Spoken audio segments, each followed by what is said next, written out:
Look at the Mercury retrograde. Hello, hello. Oh, thank you. There we go. The microphone. It looks like it's working. It looks like it's working.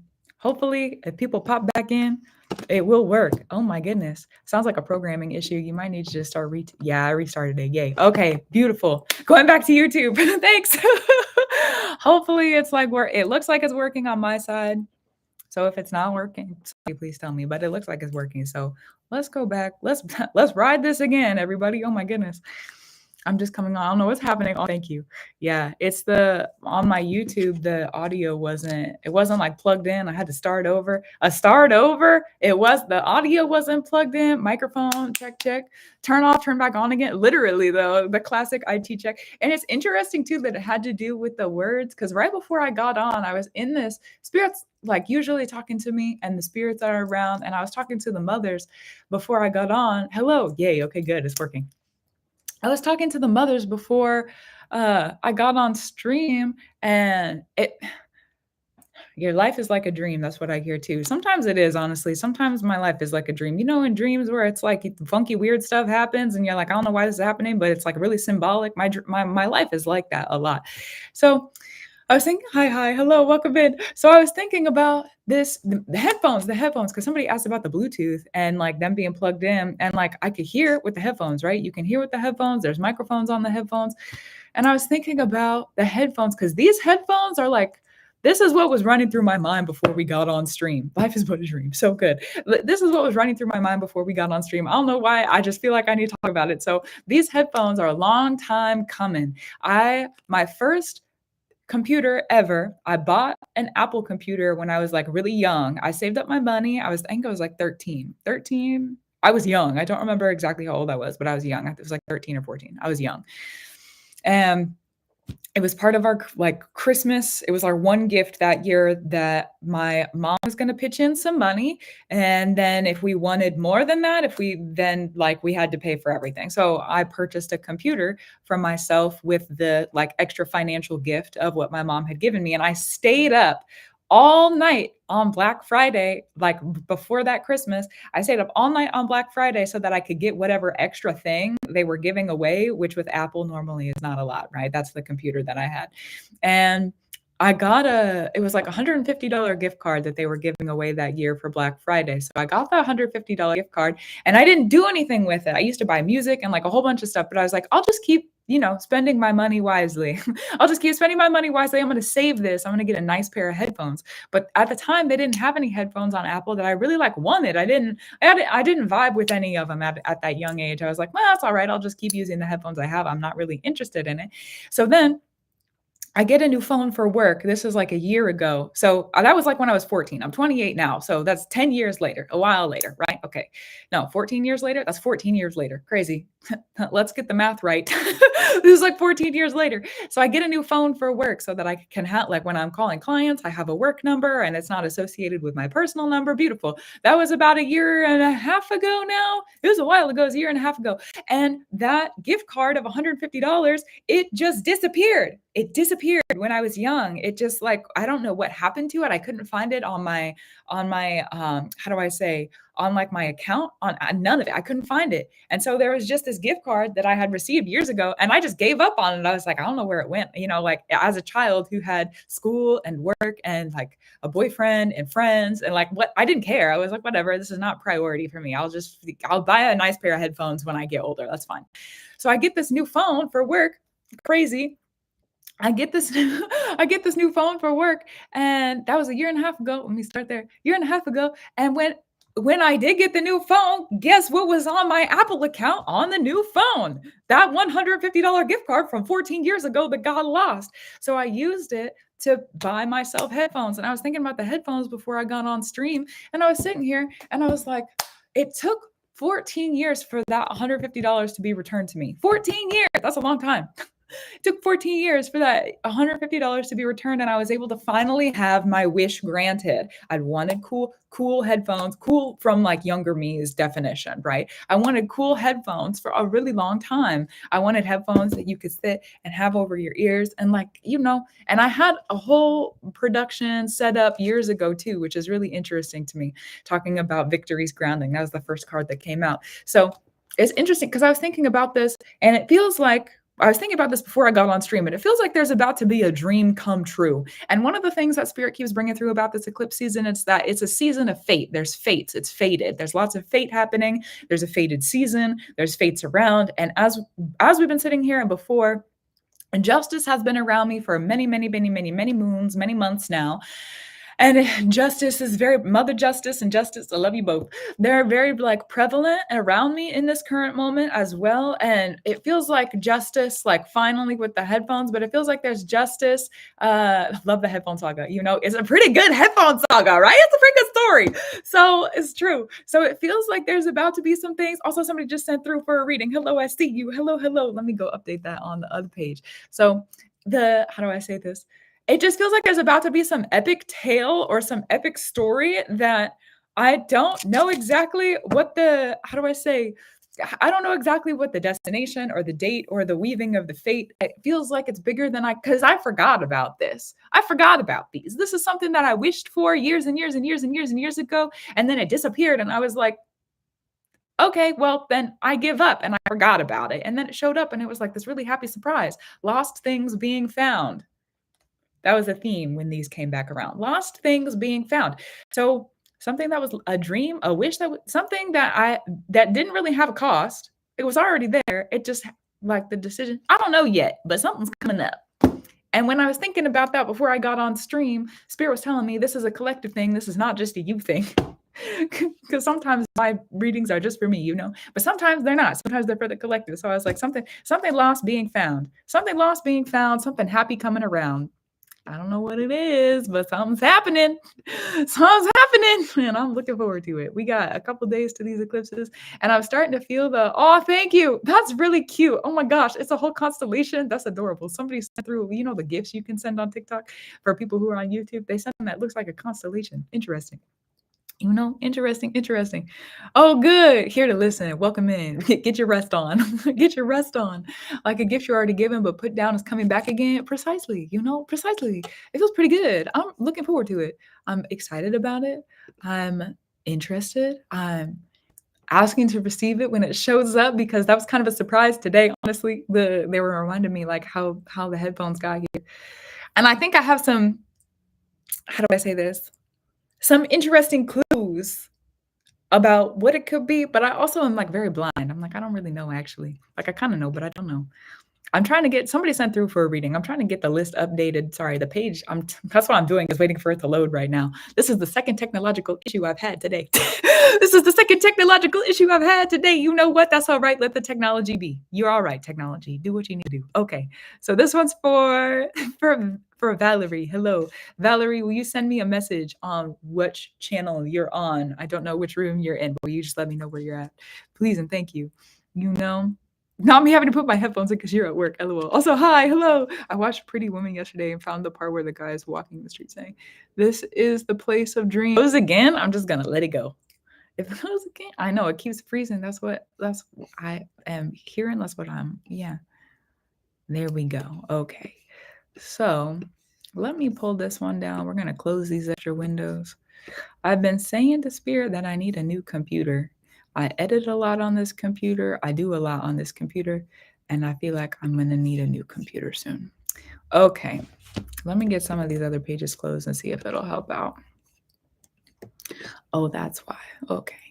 I'm just running a lot of programs. I didn't realize all this was open. Oops. Clear it out. Okay, understood. Oopsie. Okay, so hopefully it's not going to glitch as much. I'm so sorry about that. The technological difficulties. All right, so for Valerie, nodal return, you're getting the grasp on things. Let's look at it. All right. Grounding. You're in union with what you need to be doing. This is for Valerie. You're in union with what you need to be doing. So what has you like, okay, so if you're in union, oh my goodness. Oh, there's consecration going on.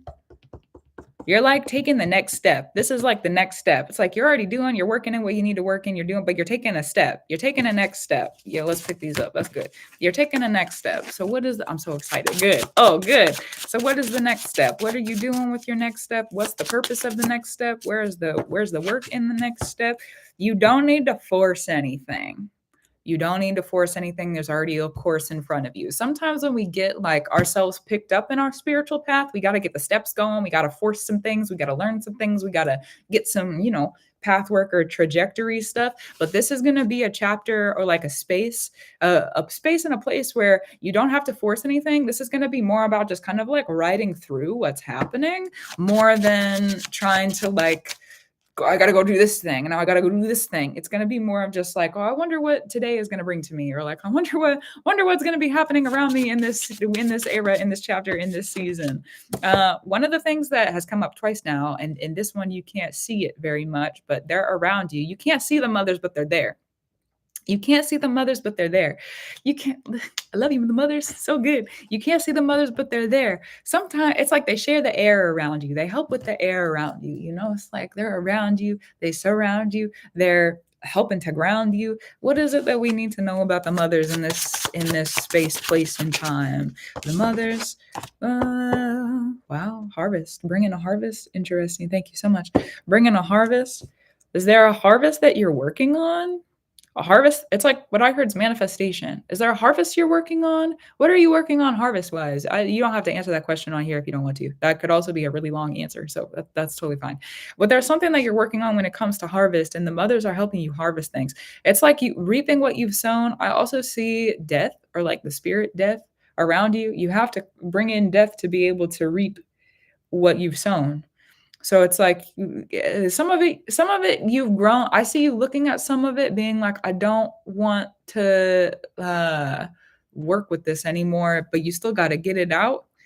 How do I explain this? Some of it you don't want to work with anymore. So you like, it's like, get it out, get it out, get it out. Some of it you want to work with.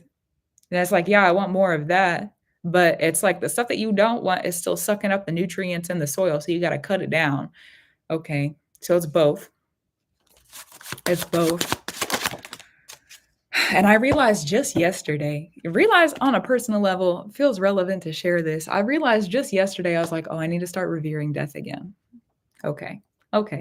Not that I don't revere death on a general level, but it's like death has come back into my practice recently. I was like, I have to start revering death again. I have to start revering death with the work that I'm doing. I have to start revering death again. It feels relevant to bring that up. It's like the reverence of death. Because when we work with death or death is around us, death offers their hand to us. It's like, okay, what needs removed? What do you want to change? There needs to be some rearrange. There needs to be some rearrange or some strangeness. So what can be done to help with that process?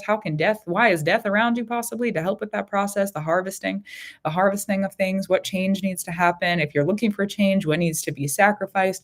We're kind of with Pisces, the North Node being in Pisces. Pisces is associated with sacrifice. So we're in a space and in a place where sacrifice is going to be different.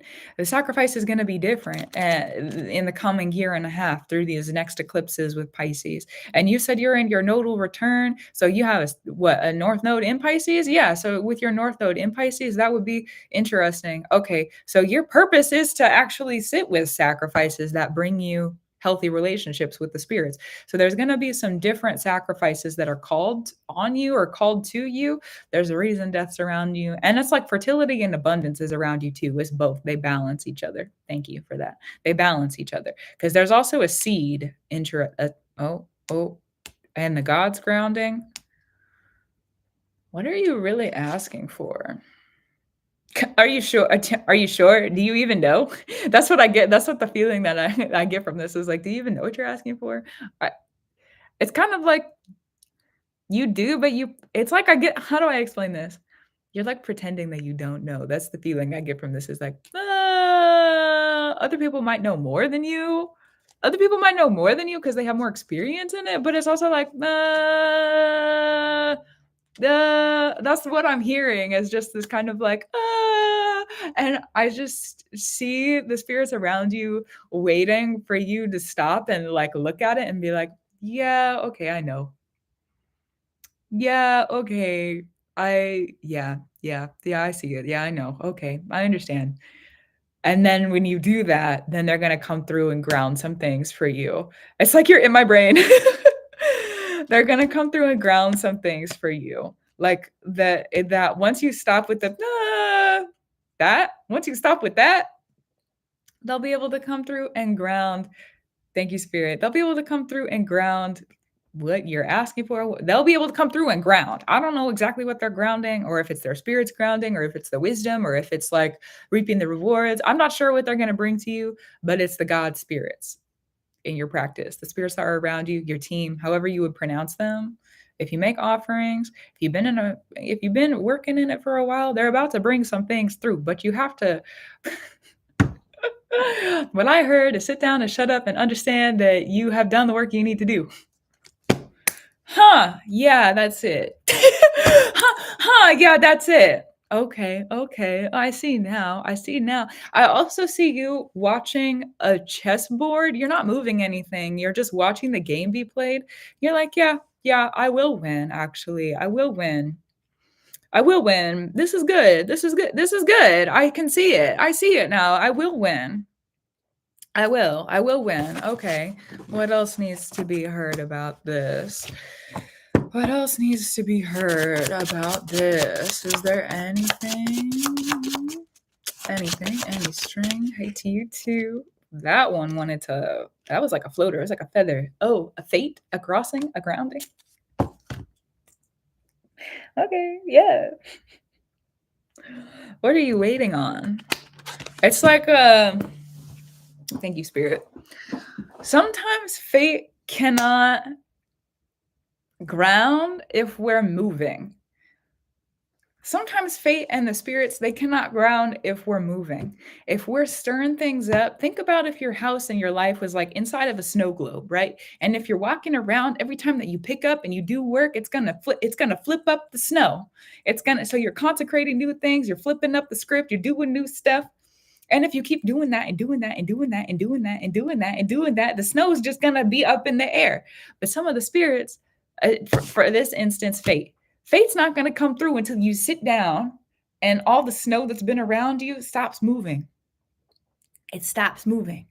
Once the snow that's been around you stops moving, then they can come through. It's like then they can come. Then it's like, okay, is there going to be any commotion? Are they going to try to move stuff around again? And so you've got to like sit for a second. That's been hard for me recently too. I've been called to rest, sit, rest, receive.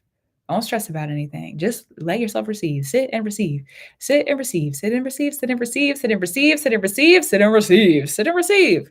Sit and receive. Sit, receive. Sit, receive. Sit. That's the homework right now.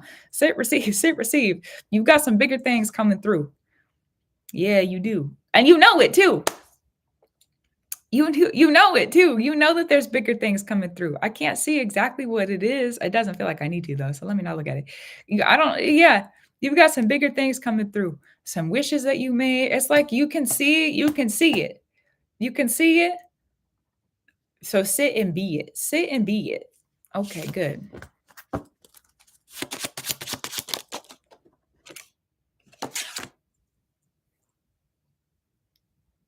A split. Not a tear. A split.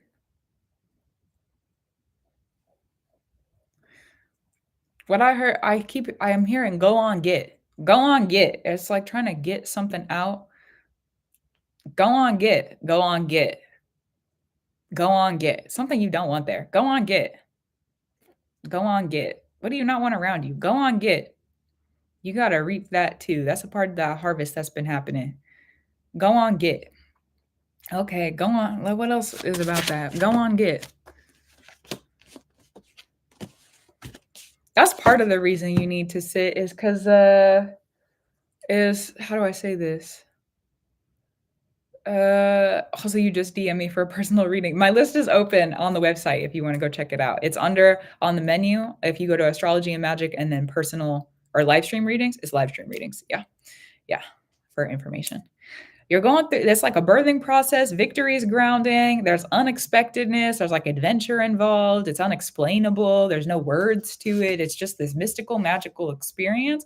But to be able to have that, there's some things that need to be sifted out. It's like your perceptions of yourself need to be sifted. There's some things that, like, again, that energy of like, sit and listen. Are you really that person anymore? Do you really not believe in yourself? Do you? No, you don't. You have like solidified this version of you. Thank you, Spirit. You have solidified this version of you that really is actually doing really good. Is really actually doing really good. They're really actually listening to themselves. They're really actually looking at themselves. They're really actually working. They're really actually earning stuff. They're really actually you as a person. That's what you're doing. You're doing really good. You're doing really good. Thank you, Spirit. What an uplifting message. You're actually doing really good. And so it's like, we wish you would. That's what I've heard that a couple times. We wish you would. We wish you would realize you're doing really good. We wish you would sit and understand what you really worked on. We wish you would. We wish you would. We wish you would. What do you want to do? Because the spirits that are around you are like, yeah, we want that too. Yeah, we want that too. There's support around you. Thank you, Spirit. Interesting. There's support around you with this message, with this energy, with this work that you're doing. Yeah, we wish you would. We wish you would. We wish you would. We wish you would. Because I see this like fire or this light, kind of whatever this is that you are. How do I say? Whatever's coming, whatever it is that you're working on, the fire and the light that's going up as being bright, the fire and the light, the spirits around you, when it glows, they're like, I see them like basking in it, whatever this work is that you're doing. They're like basking in it, basking in it. They're asking for more of it. They're like, yes, please. We would like some. Yes, please. It's like sitting by the firelight. You know, it's like on a cold night, and when it's warm, let me warm up a little bit. Let me warm. That's how the spirits around you are like with you. That's interesting. That's how the spirits, because they sit there and they're like, yes, this is beautiful. Yes, you're like, it's like the encouragement. So of course they're going to, even though, interesting. Even though, because I heard protection is what I heard. So interesting, Spirit. Thank you. The protection, because it's like, what is supposed to protect that firelight? If the spirits are around you, they're absorbing it, and it's like firelight. And it's like, it reminds me of if you've ever seen the Hunger Games, when Katniss, they're like, someone else is lighting the fire at night, and she's up in the tree, and the person who's lighting the fire at night, they end up, so what I hear is like, if I light this firelight, like, what about protecting me? Like, if I'm doing this work, like, what about protecting me? If things are about to cross for me and I'm doing this and the spirits around me are enjoying it, like, what about protecting me? And what I see is like in the darkness that's around you, where the firelight is happening, you're like glowing in this firelight and activating this spark, also a birthright, a practice, something to work with as it is. Those spirits that are around you are like really big, old, strong, long spirits. And they're sitting there and they're like, yes, the firelight. Thank you so much. This is beautiful. Thank you. Thank you. Thank you. Thank you. Thank you. Thank you. Don't you hear? They can hear whatever's around you that would be a threat in the middle of the night, whatever's around you that would be a threat in the middle of the darkness, whatever is a threat around you, those spirits, it's like they're fierce. Those spirits around you are fierce. They're fierce. And I see them enjoying you, but they're also paying attention to what's out here too. They're paying attention to what's behind them. They're paying attention to what's out here, because what I see is like, even like, they wouldn't even, a threat would not even be able to get close to you at this point with where you are and like the work that you're doing. A threat would not even be able to get close to you, because thank you, Spirit. A threat would not, because if what I see is like, if what I see is somebody way out there, or somebody or something who is calling me. Let me turn that off. Somebody or something is way out there. Oh, interesting. That's true. I do need to do that. Also, let me make a note, because you know what? Like I said, adult things. I have adult things that are happening. That's an adult phone call that I gotta take care of. Oh my goodness. I have to have an adult day tomorrow. I have to have an adult, apparently. That's all right. Yeah.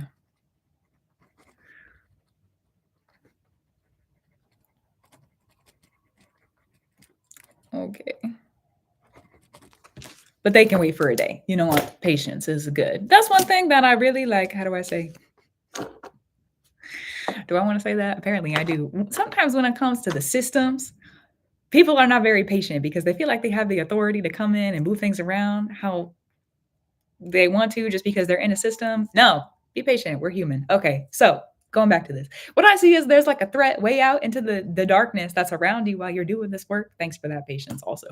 Speaking of, thank you for the patience. So what I see is a threat that's like way out in the distance, way out in the wherever, and the spirits that are around you, I see one of them, they hear it and they're like, let me just go take care of that really quick, and they swoop out, swooping out in the dark of night, and I just see them being like psh, psh, and it doesn't ever get close to you. It doesn't even have a chance to get close to you. It doesn't even have the opportunity to get close to you. It doesn't even have the opportunity to get close, but it's different because that's a different kind of energy. That's a different kind of protection. Something else about this. Hold on. You got a crossing of fate.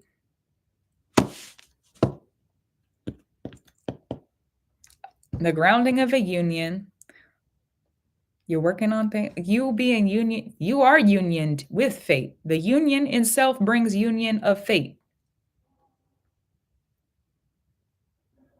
Union in self brings union of fate with fate.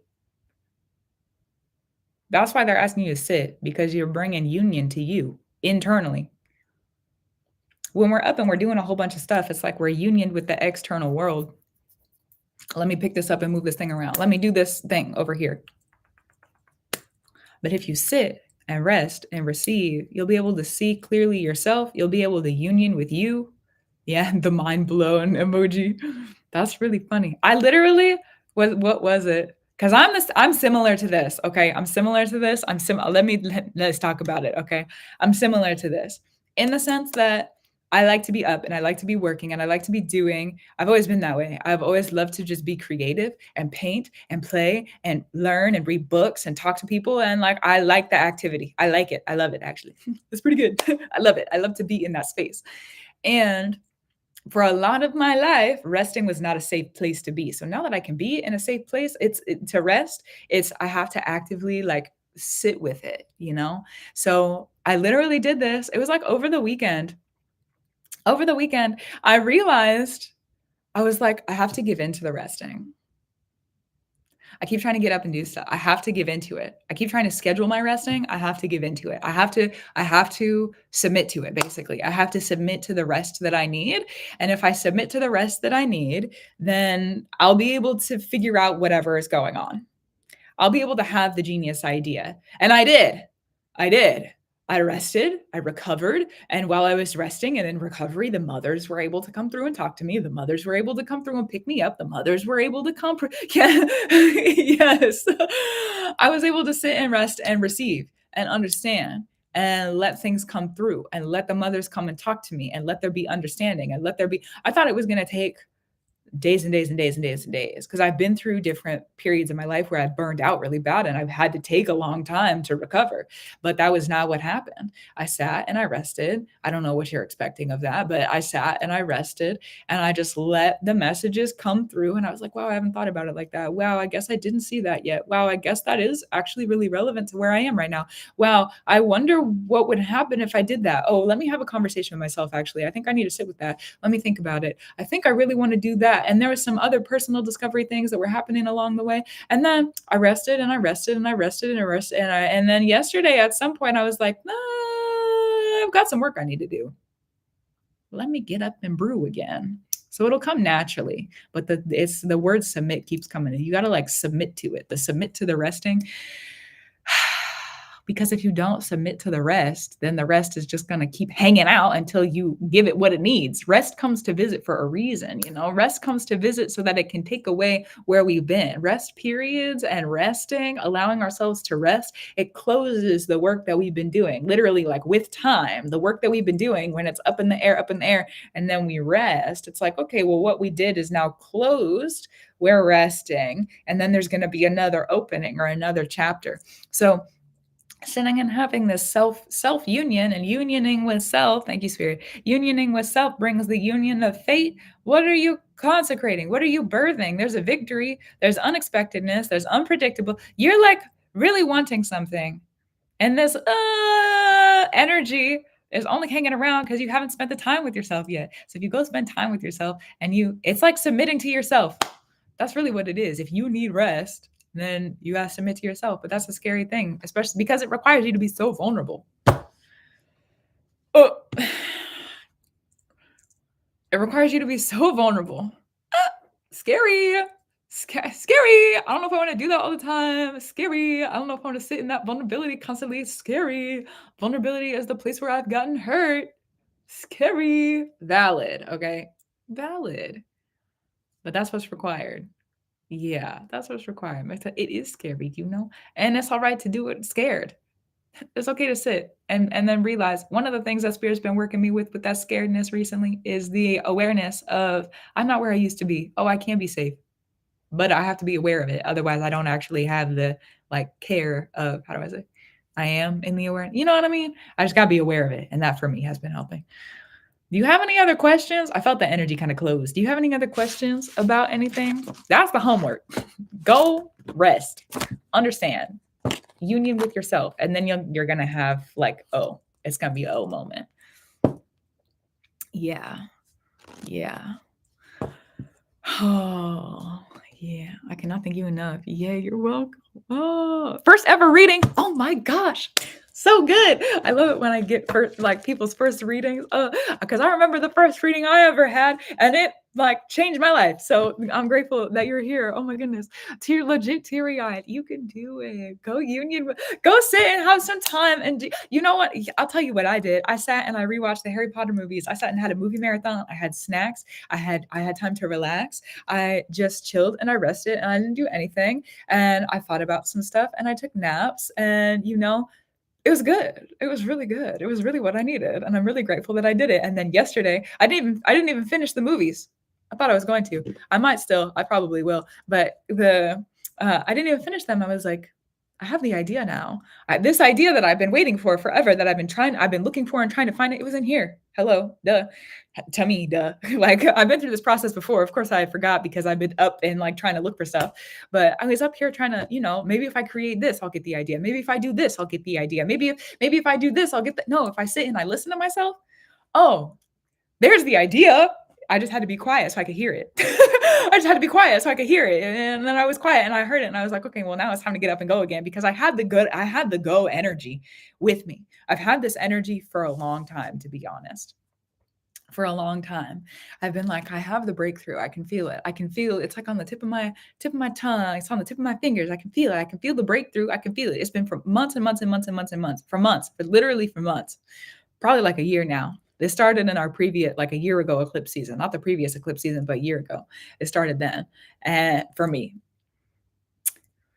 So I've been waiting for that breakthrough. I've had periods of rest since then. I've rested since then and it didn't come then. So it's just the right time, right place now. But it's a season of fate is what we got in this eclipse season. So good. Enjoy it. Enjoy it. Enjoy it. Enjoy it. Oh my gosh. Wow. Did I already do the collective reading? I have been in a personal reading. Let me see if there's any more that have come through. And if not, then we're going to sit and do some collectives. Yes, there's 2 that came through. I did some collective at the beginning. So for Entity North, I did some collective at the beginning. It was more like a talk through things that I was experiencing that had to do with collective energy. There was one card that came through, but then Spirit took me on another path with other words. So yes, but if you're wondering about that, it'll be on the playback. It'll be at the beginning on the playback. Okay, so the next 2 readings are from Marissa and Yaldi. Beautiful. Okay, Marissa, let's see what's up. Direction for love, life, family, or career. Okay, so Marissa, and then Yaldi's after that, just for clarity on the space. Marissa, hi. Oh, so good. It's good to hear from you. I was literally just thinking about you. Basically anything, understood. Yeah, I was literally just thinking about you with the homework that you got in our previous reading. I don't remember how long ago it was. Probably 2 months now-ish? About 2 months. Yeah, I was thinking about you because, how do I say this? It just became relevant yesterday and I was like, I was reminded of that work and the offerings, and I've been bringing more offerings recently, and just other relativity to that space. Let me not talk too much about it. Other relativity to that space. And I was thinking about you, and I was like, I wonder how Marissa's doing. So it's good to hear from you. Good to see you. Mm-hmm. Well, I can't see you, but you know what I mean. Yeah. Yeah. I've been working. Hopefully everything is working out for you too. I've been working LOL. Understood. Yeah. Hopefully everything's because the last time we talked, you were like, there's like crazy transitions going on. So let's read about it. Let's see what's going on. Let's see what's going on. Let's see what's up. Do we need this deck? We're gonna need this one. Hold on. We are gonna need it, but which one? Which one do we? Let's sit with this one then. Okay. No, I need to sit and listen. That's what I need to do. Okay, Marissa. No, I need the cards. I feel like that's what you're doing right now. It's like, well, I need this. No, wait, let me do this. No, wait, I think I need this. No, wait. Is that something you're experiencing? Because I don't do that normally before I sit in a reading. It's like, no, wait, let me do this. It's like, trust your gut. That's what I feel like. Trust your gut, because the first card of the deck that I was going to read with is the one that I ended up with eventually, even though I looked at my other two options and like trusting yourself. There's something that you're doing where trusting yourself. Trusting yourself. Trusting yourself. I also this trust yourself. My energy is a little scattered. That's all right. Sometimes I get that way. It is what it is. It is what it is.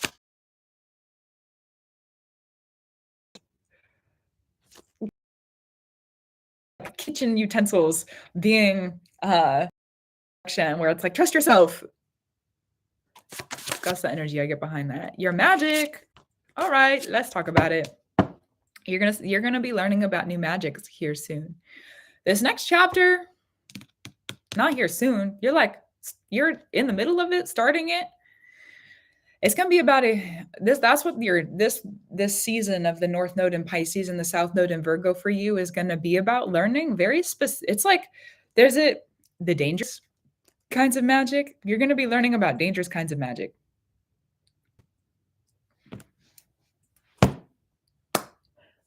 Okay. Yeah. You're going to be learning about dangerous kinds of magic. Not dangerous to you necessarily. Not dangerous to you. It could be if you don't follow through. Sometimes that happens with magic. This feels like a reminder, possibly a warning. I don't know. I don't know where this is coming from. I don't know why I need to talk about it, but we'll talk about it.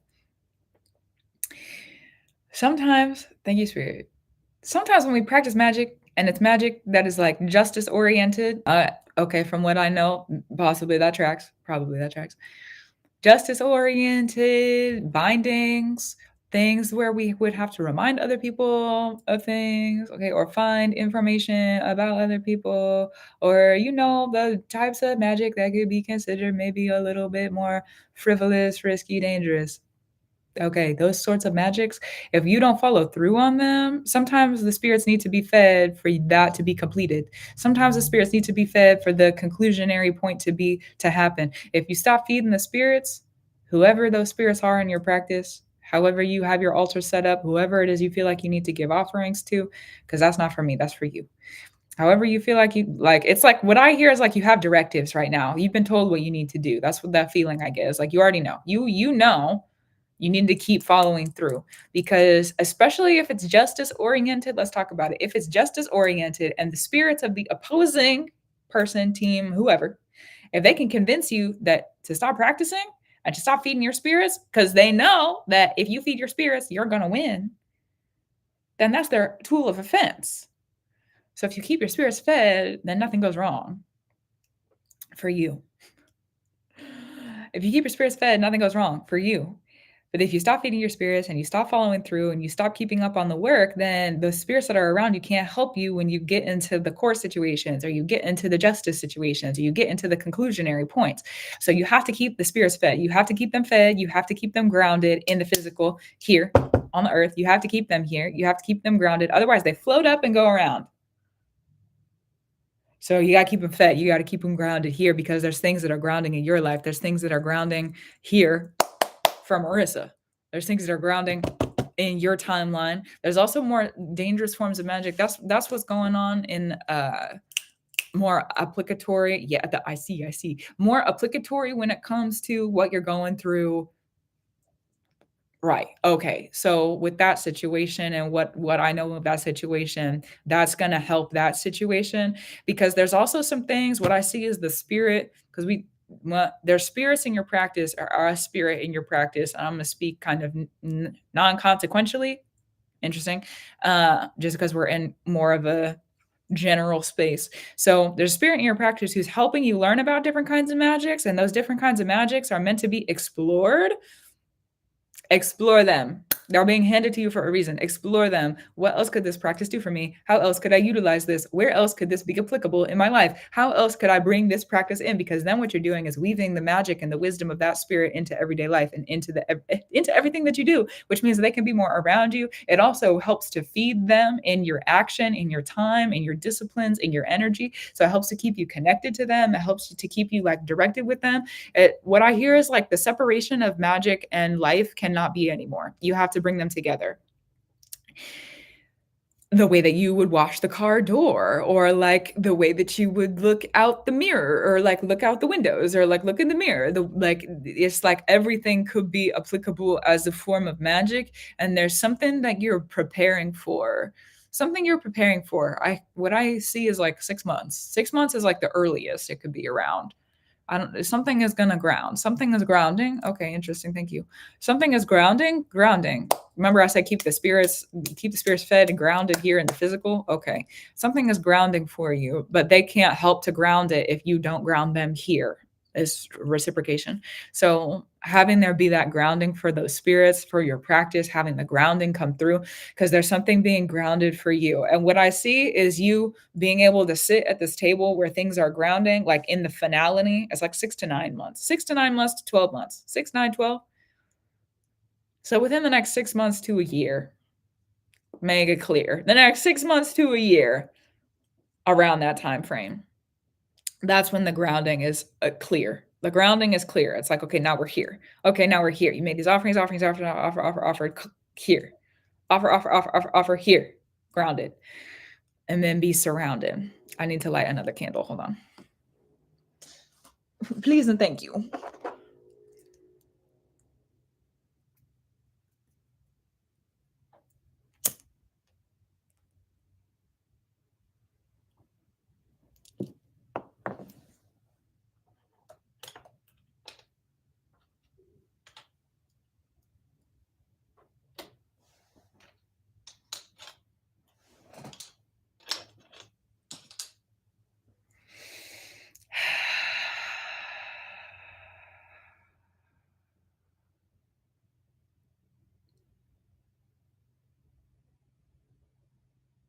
All right, let's return then. Thank you for that. So interesting. Going back to this, the grounding, right? So your offer, and then the grounding. Okay, so when you get to this grounding, I see you being able to, because you made all these offerings and you understand how the magic works, I see you being able to sit across the table and understand that fortification. Spirit's been having me work with people with the process of fortification recently. Interesting. The process of fortification is, let's talk about it. The process of because being fortified means I am rooted, I am grounded, I cannot be breached. I can't be breached. Not through the roots, not through the fruits, not through right here where we're at. No, I can't be breached. I am fortified. I am fortified. I am fortified. So with the ride of fortification, there's a lot of like going into the roots and figuring out what is bringing through the fruits that you're sitting with, being able to root out maybe cycles or patterns, being able to root in things that are going to be helpful for you so that the fruit that you do want can come through. So I see you going through with the offerings that you're making. Your magic is being fortified. You're being fortified through your magic, in your magic, with your magic, by your magic. So that union of you and your magic and your life together, beautiful. The process of that fortification, I see you sitting across the table from this person and this situation of justice orientation. Very specifically, we talked about it before. I'll leave it be. Okay, so I see you sitting there and just being like, there's nothing you can do to me. There's literally no, and I see them like trying to find a way in, and there's nothing. There's no hole, there's no gap, there's no nothing. And you've also set yourself up a trap. Okay, interesting. I don't remember whatever. It's relevant, but I don't remember what I said in our previous reading about this. I feel like it's like relevant For you, if you remember any of it, but I don't remember it. I just remember we talked about it. Okay. So that's why I said whatever. It's like, okay, I'll just leave it be. Not whatever to you and the information. Let me be more specific because it's relevant. Okay. So I see you with this. It's like you set up a trap where it's like, basically like forcing somebody else to submit to the thing that you want because you were able to confront everything up until that point. Yeah, with the clap, yeah. But it's going to take a process, it's going to take some work. It's going to take a process, you have to be processed through it. So even though, cuz what I see right now with those offerings is like you don't maybe feel the seriousness of it yet, but give it 2 or 3 months and you're going to start to feel the seriousness, like the weight, the gravity. You're going to start to feel the gravity of what you're really creating with the spirit that's at your altar. You're going to start to feel the weight of it, the gravity of it. Think about if I have a sock that's empty, if I smack somebody with it, it's not really going to hurt. It might sting a little bit depending on how you toss it, But if I put a bar of soap in there, that's going to hurt. That's going to hurt. So you have to bring the gravity to it. If you have the gravity, then not only is there going to be a process of fortification, which I do not recommend anybody takes a bar of soap and puts it in a sock. Okay, that's just a reference. Okay. Metaphor. It's a metaphor. So going through that, the gravity of it, it's like you got something to actually like at that point. It's not just all up in the air anymore. You've grounded it here. And now it can actually do something in the physical. It's not just wisdom. It's not just clarity. It's not just the readings and having there be like, like the tools of, I could go and do this, or I could practice in this way, or I could do things in this manner. No, at that point, it's real, it's here, it's grounded, it's what it needs to be so that you can be free of this situation. So that you can be free of it, so that you don't ever have to return to it, so you don't ever have to go back into the systems again, ever. So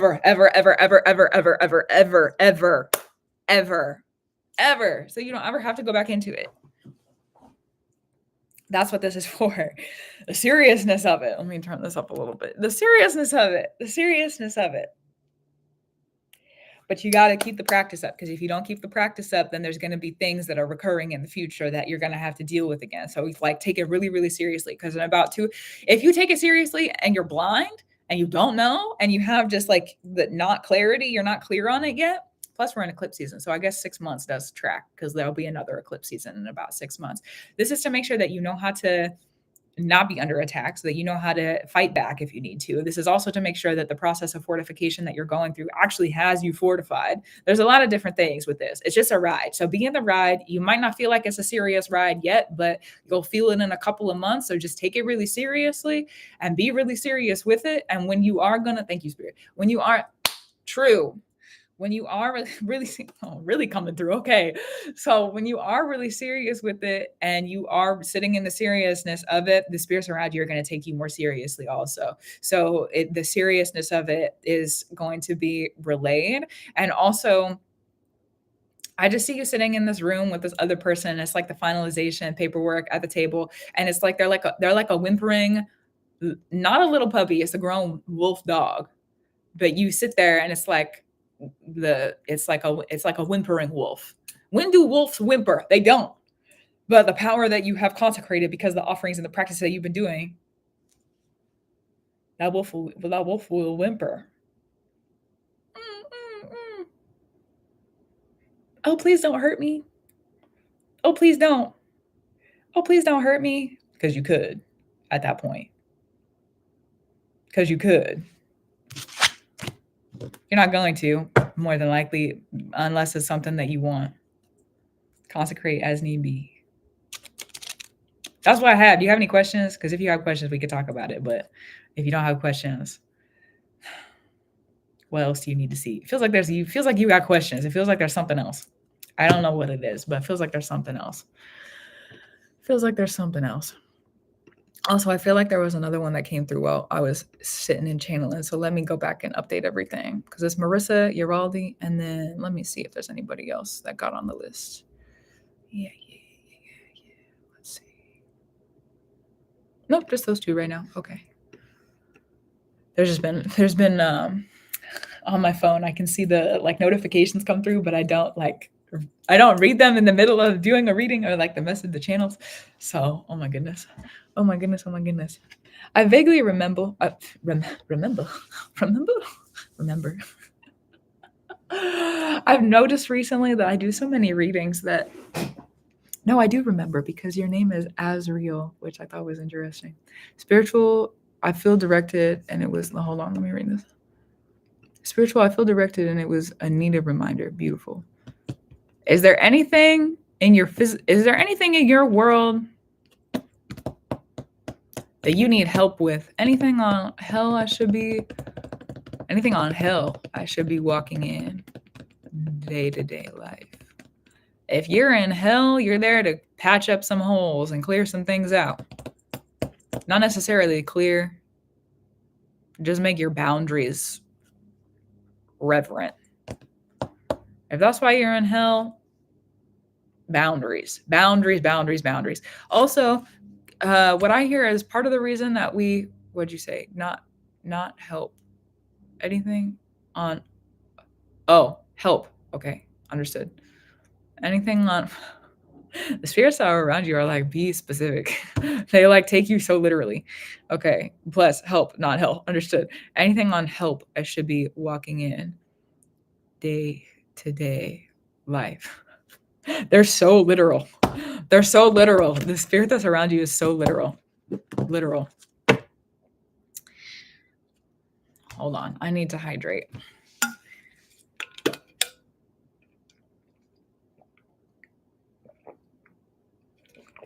Yaldi, you're funny. Okay. Also, drive safe. Don't text and drive. Drive safe. Okay. Help. Anything on help? Anything on? What do you mean? Anything on help? I should be walking in day-to-day life. Like anything that you need. They're asking you to be so literal. I can feel it. It's like if you're not literal, you're not gonna get the answer. Well, if you're not literal, you're not gonna get the answer. Anything on what do you need? Is it like you need help? Are you helping other people? Do you need help with something specific?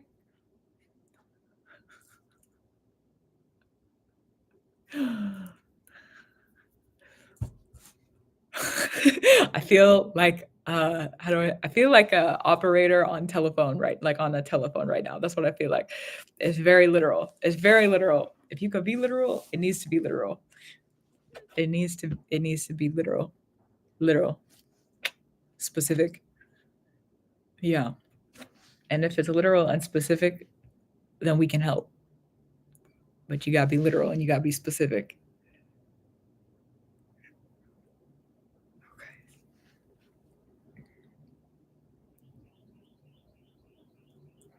There's a bird chirping outside. So good. Any help or guidance for you? Let it come through. Okay. Thank you for being specific. Oh my goodness.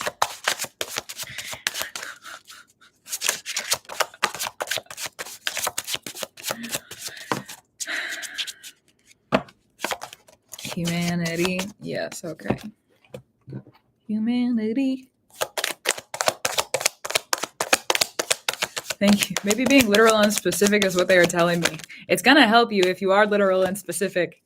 If you get more, because it's like the devil's in the details. What were you talking about? Hell? You can see the devil's in the details. You were talking about hell, but then you needed help. So it's like, hey, the in your, I don't know what. No, I don't need to translate that. That translation is for you. I'll let it rest. This is what I see coming through in your human experience. This is not going to be so literally translated to the spiritual. This is going to be more about your human experience. You're leading with your heart. Good. Your heart is very smart. There's some things about the grounding of the mind. Thank you. Let me also be literal. The grounding of the mind, grounding the mind.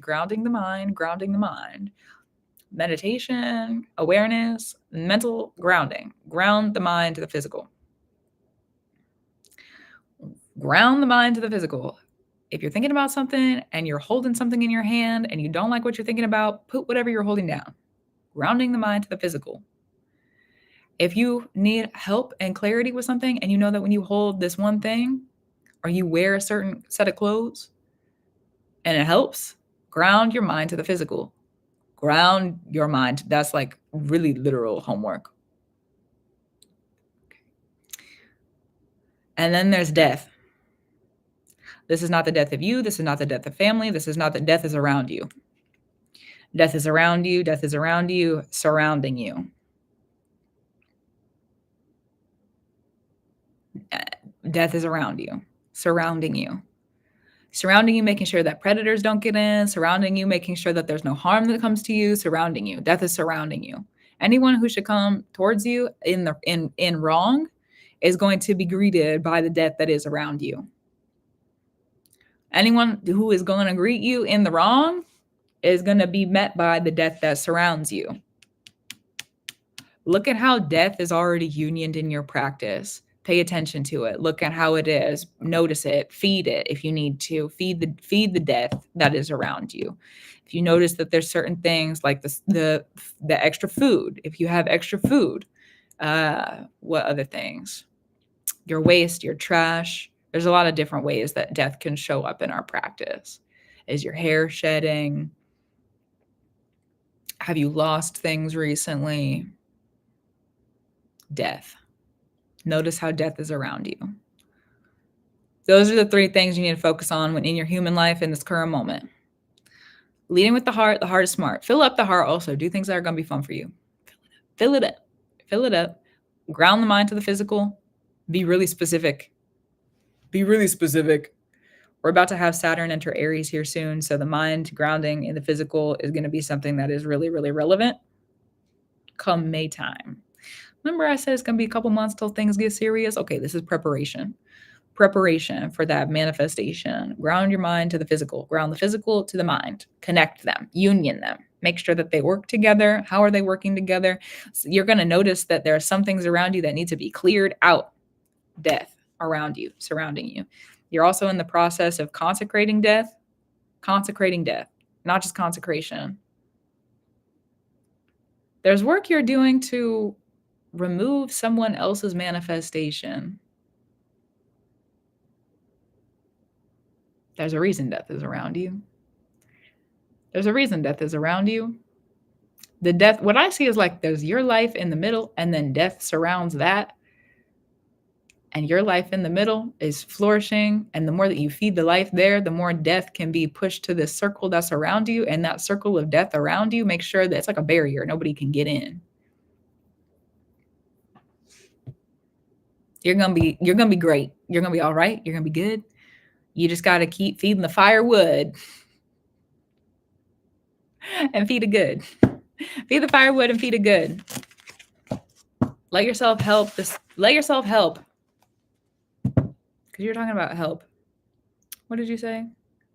Any help or guidance? Let yourself help.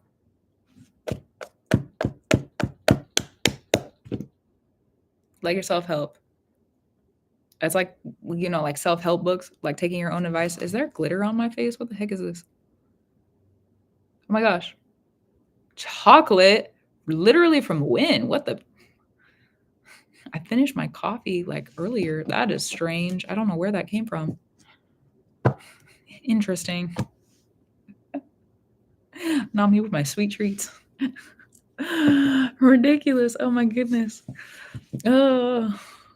It's checking the box. I think I need making the connections I needed. Good. There's going to be more that comes through. There are some things you can learn from the spirit that's around you that you can't learn from me. Remember that and feed your family tree. That's why I have. If you feel good to close it out, we can close it out because I feel pretty good about that. I feel pretty solid about it. Interesting. Somebody asked, who was it? Christiana, is there a queue? There is right now. I need to update the list. I think there was another person who came through. Let me double check. Let me double check because I know that Yaldi is up, but Yaldi also told me that they're driving home from work, I think. So you only pop up when I'm going through some shit. Well, welcome. Hopefully being in the space can help. Hopefully being here is helpful. I'm grateful I can show up and bring offerings. That's true. So let me double check the list and see who else is here. Oh, Amy sent through. Oh, shout out, Amy. Cool. Oh, that's unexpected. What a happy surprise. All right, so let me mark that as confirm.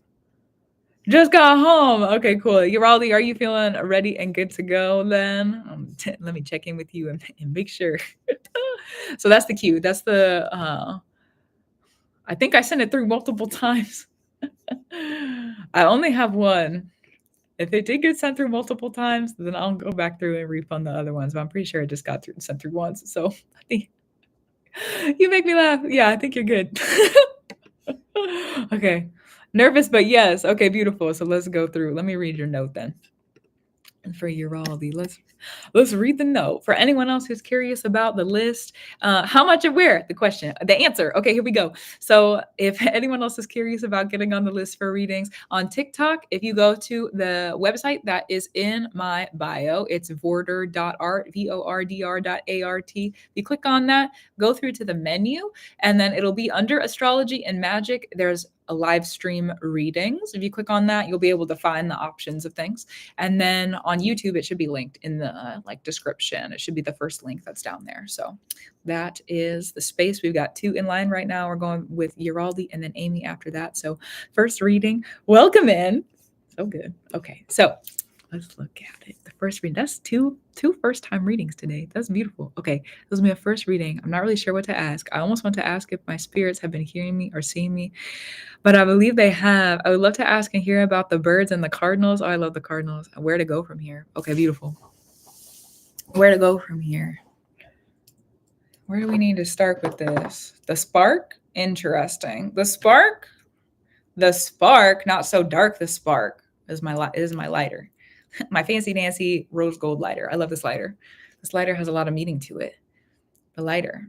We're holding a lighter? Okay, well, this lighter, why do I feel like I need to talk? I'm going to work through how I feel like I need to. That's totally fine. This lighter has a lot of meaning to me. I got this lighter. Wow. Why do I need to talk about that right now? It's not so personal. I'll see the answer in a second. Okay. So, because this lighter does have a lot of meaning to me. It's like a lot of personal meaning.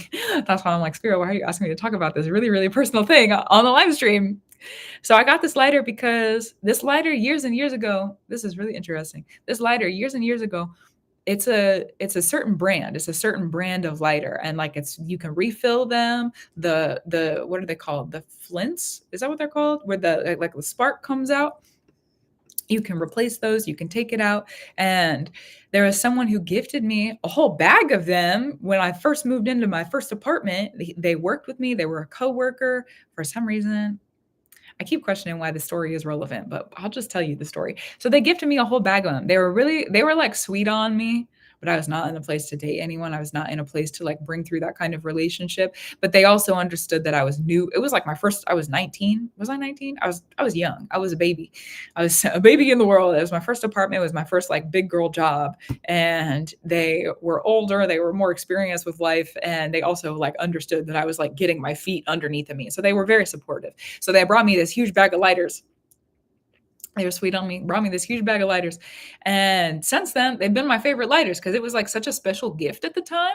It was such a special gift. And since then, this is about fate. Okay, this is about fate. This is about fate. We're telling this story because it's about fate. You're about to consecrate something. That's what I'm hearing. You're about to consecrate something. Okay, let me bring the fate deck out. If this is about fate, we need to read in the fate deck because now it's years later. I haven't touched this lighter. I haven't touched this brand of lighter or this kind of lighter in a long time. And recently, it was months ago. I was like, I need a lighter. I need a lighter for my practice. I need a lighter in I don't want to get reusable or the throwaway lighters anymore. I was like, this feels wasteful. I don't want to do that. I don't want to do that anymore. I want a lighter that can be here forever, that I can just fill back up with more of the gas, and switch it out if I need to. That's what I want. So I decided that. We brought it through, and it's been this big grounding of fate because of that. Very interesting. So let's talk about fate. This is going to be kind of like a reading of fate and a lesson of fate at the same time. Because when it comes to fate, it's like little things like that. Let's talk about fate before I pull the cards. When it comes to fate, I love fate. Okay, first of all, thank you, fate. Love you, fate. So grateful you're here. I'm so grateful we're in the season of fate. I'm so grateful that the fates are grounding. I'm so grateful there's fate around us right now. I love fate. So good. Okay, so you're about to consecrate fate. And what happens when we consecrate fate? So the story of the lighters, let me put the cards out. The story of the lighters I was telling you about, right? Okay, so that was an offering of a crossing in the runes called Gebo. It's a crossing, the offering of the crossing. And well, Gebo actually means gift. And it's a crossing, okay? The crossing, the gift. When things cross and they come to a cross, right? So we're crossed with a gift being given to us, or the decision to come and get a reading. That's a crossing. What you want to get for lunch today? That's a crossing, right? Okay, you get your favorite food. What are you gonna go eat? Are you cooking for yourself? What are you doing? So I guess it's dinner time. What am I talking about? Lunch. I get up kind of late sometimes. Not today, but anyways. Okay, so moving on. The what are you about to consecrate? Because there's been some things that have been crossed in your life where you've been offered different situations. And I'm going to give you the example of the lighter. Okay. It was someone who was sweet on me. I had just moved into a new apartment. I was really starting a new chapter and a new era in my life. I was young, I was moving into my first apartment by myself. I was moving into my first big girl job. And I was really like moving on and up in the world. And I knew at the time that I was not ready for a partner. I was not ready to be with this person who is really interested in me. And this weaving of fate with getting this permanent lighter signified to fate that I was ready to consecrate having a more permanent relationship, because this lighter brand was introduced to me years and years and years ago by someone who was sweet on me and wanted to all I can say is whoa, I'm listening. Yes. Was someone who was sweet on me years and years and years ago and was super genuinely supportive. They were not there to be manipulative. They were not there to be abusive. They were not there in any of that energy. They literally just wanted to make sure. They literally just wanted to love me. That was it. They're like, I just want to love you. And there was one night that like pipes burst in my apartment or something. Maybe I think my toilet overflowed. I don't know. There's water everywhere. And I just moved in. I didn't have any extra towels or anything. And this person came over to help me. So like they were there to be really supportive. And that was the night they brought me the lighters. Actually, that's really interesting. I didn't think about that. I'm pretty sure that is the night they brought me the lighters. I'm not going to fight that. That's the story then. That's fine. So it's like little things like that maybe have happened in your life where it's like things that have got, because I didn't think about that when I got this lighter. For me, getting this lighter, I was like, it's just time. I just need a lighter that's more permanent and I want it to be fancy and I want it to be, it looks cool. And it's like metal. It's like a heavy duty lighter. It's going to be around for a while, and it's my style. So I wasn't thinking about, I'm ready for a permanent relationship. When I got the lighter, I just got the lighter because I was like, that's what I want. That's what I need. I need this lighter. This one is cute. I like it. This is the one that I want. Okay? This is the one that I want. So I'm going to break it through. So I did. And then things started to fall into place where I was then placed in a position where fate could cross me with that offering or opportunity. Interesting. Okay. So look at your life. Look at your life, look at your life, look at what you've done. Look at where you've been. Look at what you've been asking for. Look at the stories that you've been writing. Look at the stories you've been walking in. It could be tiny little crossings like that are coming into your mind where it's like people have given you these things years ago. What did it mean to you? What was the situation? What are you asking for now? Is there things on your path that you haven't come into fruition yet that you're asking for? Things like that. Sometimes a lot of the times, fate asks that we familiarize ourselves with the story that we've lived and the story that we're writing and the story that we want to have written as well. Because fate cannot give us the story that we want if we don't ask fate, if we don't tell fate, if we don't. So when I say consecrate, you're about to consecrate something. It's like you're about to finalize something. When I went and purchased this lighter, when I brought this lighter into my practice and I said, yes, this is the lighter. Oh, that's really crazy. I'm thinking right now about everything that I've lived with this lighter right in this moment and what it actually means. And like, I'm having a lot of clarity. That's really wild. Okay. I'm going to hold on to it. Actually, I'll hold it. Okay. That's cool. So, wow. Weird. That's really weird. Thank you, fate, for being so weird. So if you're going into, I didn't think about the fact that this was a consecration when I bought it. valid. And it was like a really serious consecration. And that's one of the things that Odin would tell me, is that there are serious fate. The most dangerous fates are the fates that we don't have time to debate. We don't have time to debate it.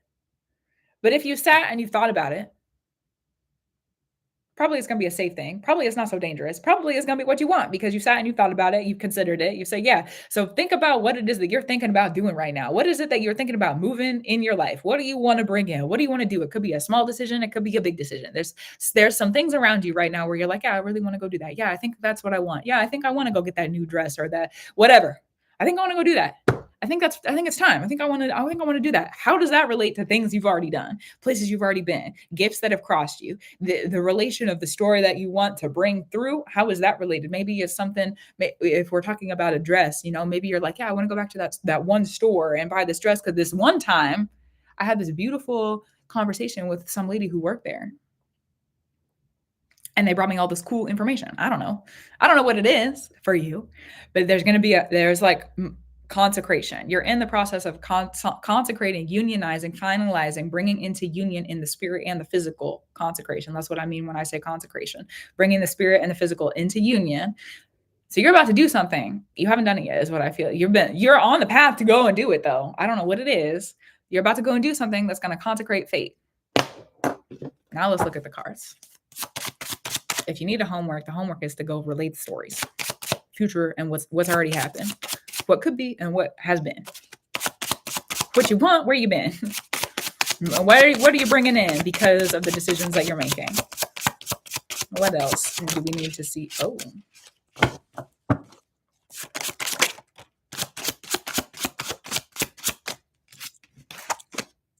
the lovers.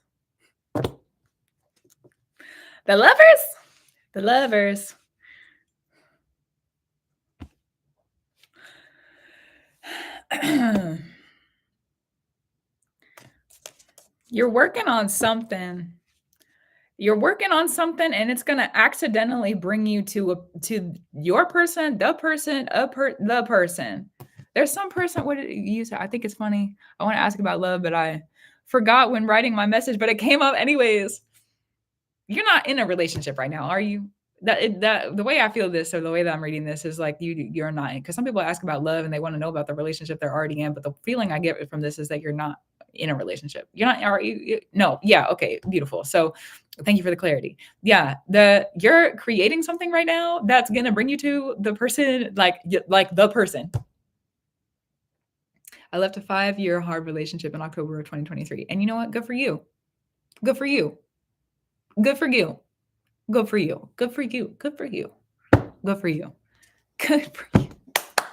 Good for you. Congratulations are due. Okay. Good for you. So you're creating something right now. You're not, I see this as like, it's like you're doing something for yourself. You're creating something for you, because this was something for me. I did this for me. I needed a lighter. I wanted a lighter. I was like, I'm tired of getting these lighters and throwing them out. I want one that I can refill and just keep around. I want to have a forever lighter, A forever lighter? Okay, forever lighter. Yeah. Understood. Thank you, Spirit. So you're working on something. It's like an art project, creative project. You're doing something that is going to lead you to the person. It's like if you were a painter and you were putting together this like series of paintings, you're going to show them off in a gallery, and then you meet your person in the middle of the gallery. Something like that. Like they show up randomly. Crossings of fate are always pretty much unexpected. Crossings of fate are always unexpected. Always, always, always, always, always, always. And for me, and I'm someone who actively offers to fate and like brings offerings to fate and sits and understands fate. And even I clap too. Good. Good. And even in those offerings and understandings, there's still some times where like I couldn't have told you what this was going to be until way after the fact. Like the story that I told you today about the lighter, when I got the lighter, there's no way I could have told you that story. And I'm someone who actively offers to fate. So like the fate, sometimes we look back and after the story is already being written and we're in the middle of it and we're like, of course, duh, I'm not going to change my course now. I'm already in it. I'm already in it. I'm not going to change course. So you're working on something that's going to bring, you can't see the person. I feel like I heard duh. You can't see the person. Not yet. You're going to. You're going to. But you can't see them yet. You can't see them yet. What else? You also can't see the devil. Everybody's got a devil. Everybody's got a devil. You have a devil. I have a devil. He, she, they, whoever. Everybody's got a devil. We all have a part of us that we don't like. We all have a part of us that we want to fight. We all have a part of us we want to hide. We all have a part of us that doesn't feel like it is deserving of love or wants love. We all have a part of us that is inside of us like that. You can't see what the shadow of that other person's going to be. I've been doing a lot of work in shame. Understood. I understand that. Oh, golly, do I understand that? Yeah. So you can't see the devil of the situation, but you're not supposed to. You're not supposed to. Because think about this. Think about this. Let's do a little thought experiment. Do we want to call it that? Sure. Let's do a little thought experiment. What happens? Let's think about your relationship with you, right? Every single time that you meet that devil in you, okay, how am I going to work through this? How can I love myself through this? How can I understand this? What is it that I need? How can I move so that I can be more healed? And you do that for yourself, right? So if you find, that's how I would consider fighting. I consider that a fight. I'm going to fight off the things that would make me not love myself. That part of me that feels ashamed, I'm going to sit and I'm going to love her. Because that's medicine. I'm going to sit and I'm going to love the part of myself that's been in shame. I'm going to sit and I'm going to love the part of myself who maybe doesn't want to be doing whatever she knows she needs to be doing. I'm going to sit and I'm going to love myself in the places where other people haven't loved me. I'm going to sit and I'm going to love myself in the places where other people have maybe hurt me. I'm going to sit and I'm going to do that. I'm going to fight for myself. That's what I consider fighting. I'm going to fight for myself. Yeah, I'm going to love myself. I'm going to sit and I'm going to fight for myself, of course. So, it was I understood. Yeah. So, having that mentality around you, if you're in union with someone who you really truly love and they really truly love you, they're going to have a devil too. And if you really truly love them, if it's really like what you're asking for, then probably it will be easy to hold space. Well, it still works sometimes. That's true. That's what it is. But it's worth fighting for them. That's the point I'm getting to. It's worth fighting for them. So when their devil pops up, it's like, well, okay, I'm going to love you regardless, as long as that devil is not pointed at you. There's a healthy difference, especially if you're getting out of a hard relationship. Because there's relationships I've been in. Let me relate a little bit. There's relationships I've been in where it's like the devil pops out at other people, but the devil is pointed at me. Oh, no. Just because the devil pops up doesn't mean it gets to be pointed at me. We've got to have enough self-control to know. We being me, whoever I'm with, we've got to have enough self-control to know that if those things happen, it was on accident, it was not intentional, and we can work through it at that point. I was literally just sitting and thinking about this yesterday. This is like a conversation I was having with myself yesterday. But if it's purposeful, if I know that that person doesn't have control, maybe isn't the word, doesn't have enough, they're not willing, because what happens if the devil pops out, right? Let's think about this from a human perspective. If a devil pops out of a person and they're not able to love it and bring it back through, bring it back to where it needs to be in a safe place, then they're not willing to that's that, again, fighting energy. And there's no shame in that. It takes time to learn how to do that. Maybe they haven't had the skills or the mindset or the people or the support or whoever, wherever. Okay. So I'm not bringing shame to that experience, because that's a part of our human experience. And also for me, in a healthy relationship, my person that I'm with needs to be able to have enough understanding of their dark parts and dark person, that devil that could pop out at any given moment, because trauma,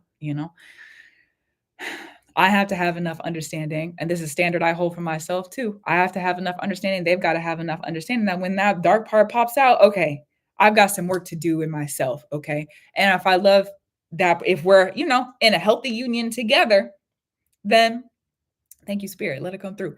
If we're in a healthy union together, then that means that I'm going to be able to hold space for not only my devil, but I'm going to be able to hold space for their devil. We're going to figure it out. Because if my devil is worth fighting for to love and I'm worth fighting for to love, then if the person that I'm, as long as that devil does not get pointed at me, then they're worth fighting for too. Even sometimes if it would pop out and, how do I say, if it would pop out and on accident, sometimes we get triggered, sometimes we get triggered. We're humans. Sometimes accidents happen. Sometimes we spill the glass of juice and make a mess. Sometimes we spill stuff and it gets messy and we got to clean it up. So, there's grace and patience in the process, especially if you are healing and you are with someone who's healing. But at the same they're not separate, they're together. And at the same time, is worth fighting for. If you find someone who really loves you, who really takes care of you, who really supports you, then it's worth fighting for, in my opinion. So when the devil pops out, as long as there's healthy boundaries and understanding, hold on, let me read what you said because you said something. So I am doing work when I do that. That was one of my questions. Thank you so much. Yeah, you're welcome.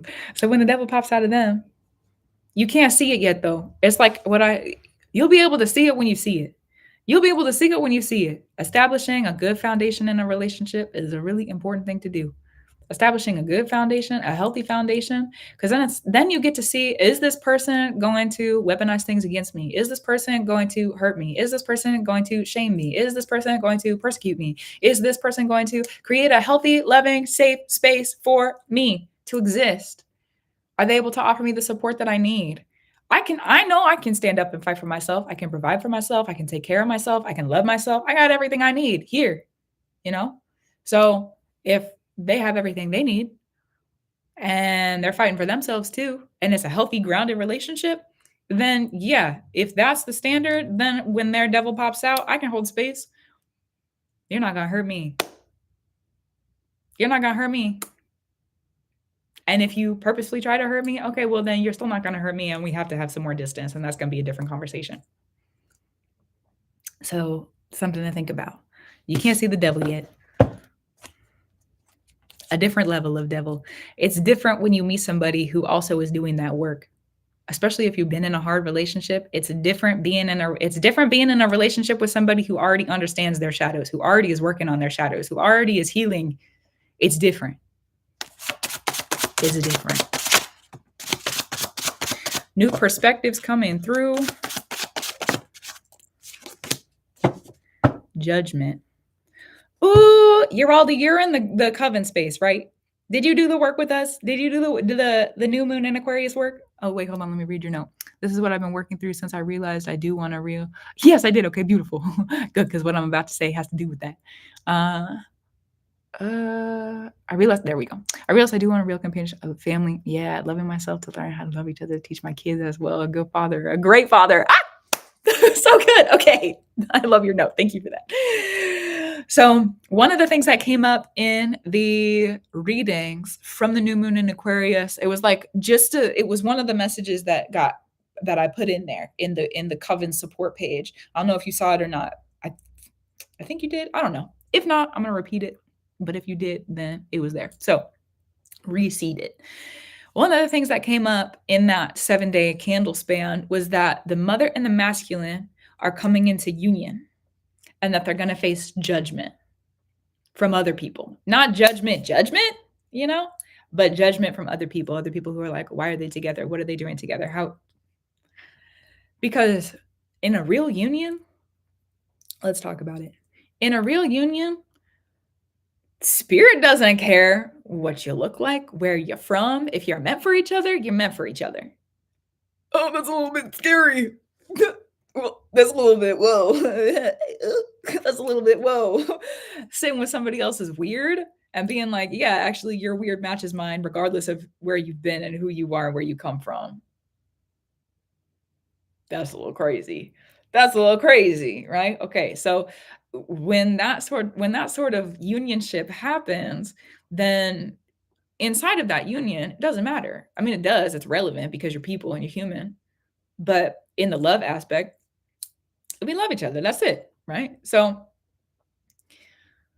the judgment from the external, were you listening earlier when I was talking about fortification, the process of being fortified?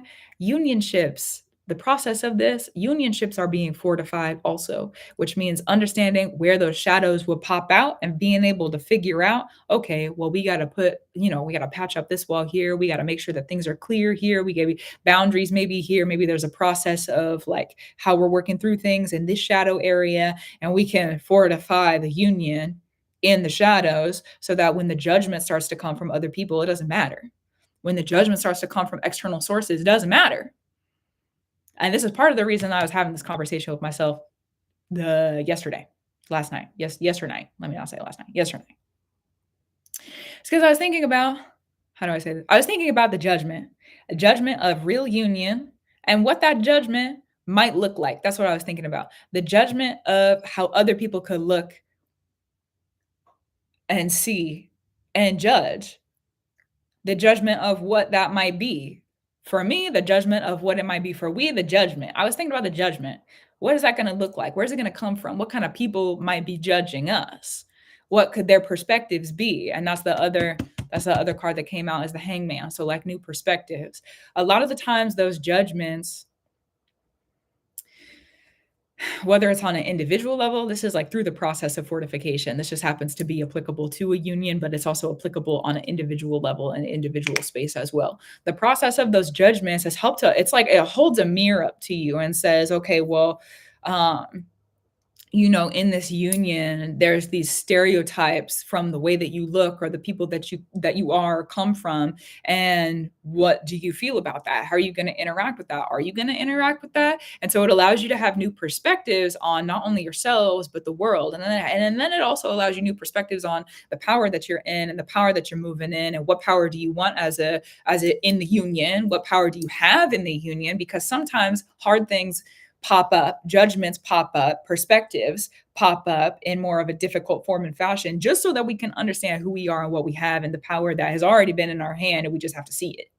So when these judgments start to pop up, remind yourself, this is like future stuff, but remind yourself that when the judgments pop up, it's to help the process of fortification. It's to help you see, how can we more protect what we have? How can we redirect these judgments so that they don't hit us or don't harm us? How can we bring fortification so that we're not only inseparable, nobody can come between us, but also we're not going to get separated either. Right? There can't be any, because when it comes to weaponry, the shield is also a weapon. So if they can put distance and separation in there, then the weapon has officially infiltrated the space. So the fortification process. Yeah, fortification process. Interesting. There's some more cards. Hold on. This is like a little bit is what I feel. A little bit, and then we're going to let it sit. Two of Cups coming through. What did you brew when you were in the removal of this other relationship, and like since then? Because let's look at the time frame of when you said you got out of that relationship. You said in October of 2023. That was right after the most previous Venus retrograde, and we're in another one right now. So like, I just want to point that out. I just want to put a finger at it and say, hey, yeah, that's tracks. It tracks. Interesting. Also, they're going to be rich. Maybe, money, yes, but they're going to be rich in their heart. They're going to be rich in their soul. They're going to be rich. They're going to be rich. They're going to be rich. They're going to be rich in their emotions, in their feelings, in their understandings. Think about how rich you are as a person. Okay. Think about how much you have to offer. Think about how much you have to give. Don't you want to equal to that? For sure. They're going to be rich. You can't see the kind of richness they're going to be able to share, but they're going to be rich. Interesting. Is the Two of Cups crossing you? That's the fate. That's the brew. Yaldi, do you have any questions? That was good. Do you have any questions? Oh my goodness. Pretty woman. OMG, he was so rich. Oh, but yes, that's what I wanted when I left that relationship. I don't ask for much, but that doesn't mean I don't deserve bare minimum. You deserve more. Don't you deserve more? Don't you want some more? Don't you want some more? Don't you want some more? Don't you want some more? Don't you want some more than the bare minimum? Don't you want some more? I finally do. Yeah. Don't you want some more? I'll leave that with you. Enjoy the brew. This Venus retrograde, however it is that comes through, works for you. The consecration. Enjoy your manifestation and creation and unionship. However it does come to get a grip. That's so exciting. Oh, more than exciting. That's like courageous. Interesting. Yeah, you're so welcome. I'm grateful you're here and I'm grateful for the work that you do. Grateful for you, grateful for you, grateful for you. So good. So good. Okay, so Yaldi, we're gonna close it. We're gonna close it. We're gonna close it. And then we'll go to Amy. I think there was another one that came through. Let me update the list. I have not done that in a moment. Amy, you make me laugh. Oh, there were several that came through. It's Amy, Christiana, and then Michael. That's the list right now. I think I'll keep it open for one or two more. One or two more. Oh, the eclipse energy is eclipsing. I feel so crystal clear recently. So I'm on TikTok. Thank you for that. So crystal clear. Crystal clear. Interesting. Okay. I've returned to an idea that I had abandoned with a sense of big feminine power. You put bug. I don't know if you meant to put bug, but you put bug and big. Anyways, so big feminine power. My power. My power. Yes. I also tried to request this reading 5 times. Tricksters, never give up. I adore you. Okay.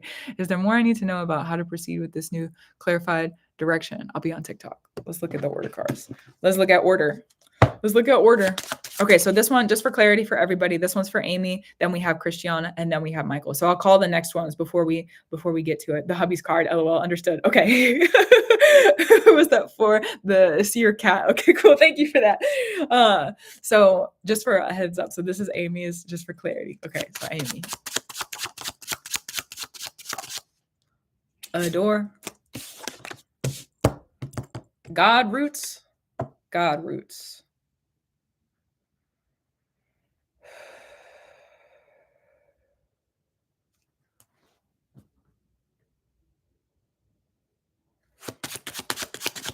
Man, the tricksters really are around you.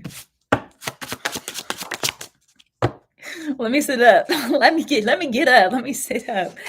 I just feel the energy of like reverence. It's like very calm, very still. It might be like post-procedure vibes also, but it's like very calm, very still, very like secure. God roots. There's a mountain to climb. Take your time. If it's a mountain to climb, a mountain of the spirit, a mountain of the spirit. Oh, golly, Amy, you're climbing a mountain of the spirit. A mountain of the spirit. A mountain of the spirit takes years to climb. So take your time. A mountain of the spirit takes years to climb. We have this idea. We have this thing. We're like, yeah, I'll take a year. And then like 6 years later, we're like, oh my God, I cannot believe that is 6 years later. Oh my God, I cannot believe that it took that. Oh my God. Oh my God. Oh my God. Oh my God. Oh my God. A mountain in the spirit is a way. A mountain in the spirit is not just a mountain on the ground. A mountain in the spirit means that there's a lot of energy around. A mountain in the spirit.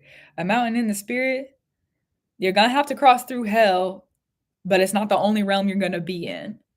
And what did I say earlier about hell and somebody else's reading is like when we pass through hell, and then it was like, not, yeah, okay, but I started in it. When we pass through hell, sometimes we got to learn from the devils that are there. Sometimes we got to learn to patch up the wall, patch up the wall, patch it up.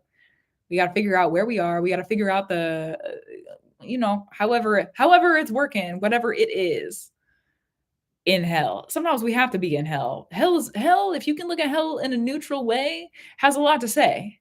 Hell has a lot to say if you can look at it in a neutral way. Not being angry that you're stuck there, not being resentful that you're stuck there, not being struck because you're stuck there, just being able to, earth can be hell. You know what? You want to come up, my love? Yeah, I love you. Come here. Oh. So, earth can be hell. We ground the realms here on the earth, you know. Oh, you want to go now? Okay. Love you too. So, he's real funny. Earth can be hell. So being in hell sometimes, like, especially going through initiation, hard things pop up. Hard things pop up because spirits got to teach you something. Hard things pop up because you got to learn. Hard things pop up because it's a mountain. if you're on the mountain and you're backpacking for years and you've got this backpack, okay, you're hiking a trail, wherever you're going, you're on the mountain, right? You got to set up camp every night. You got to light your fires. What if it's raining? Then what if it's raining? What if there's a bear? What if the bridge is broken? You still got to cross the river, like going through, it's an initiation rite to be able to cross the spirit mountain. Okay. So this idea that you have is your spirit mountain. That's what this is. Okay, interesting. You're at okay. That's interesting. That's the spirit mountain. This idea that you have is the spirit mountain. And I'll share something with you. Do I need to share that? It feels relevant. The spirit mountain. Years ago, right after spirit called me into the position I'm in now. I didn't know that's what it was going to be, but I got called and I answered, and here we are. So years ago, when I got called into the position and spirit gave me the calling, there's a bunch of stuff that started moving around in my life. Like a bunch. There's so much all at the same time. It felt like so much. It's been like that every time there's like big changes in the spirit for me. But regardless of that, there's so much that started moving around. And then it moved me around so that I had time and space so that I could work on my calling. And I had months and months to just sit around and work on it. And I was writing on a blog.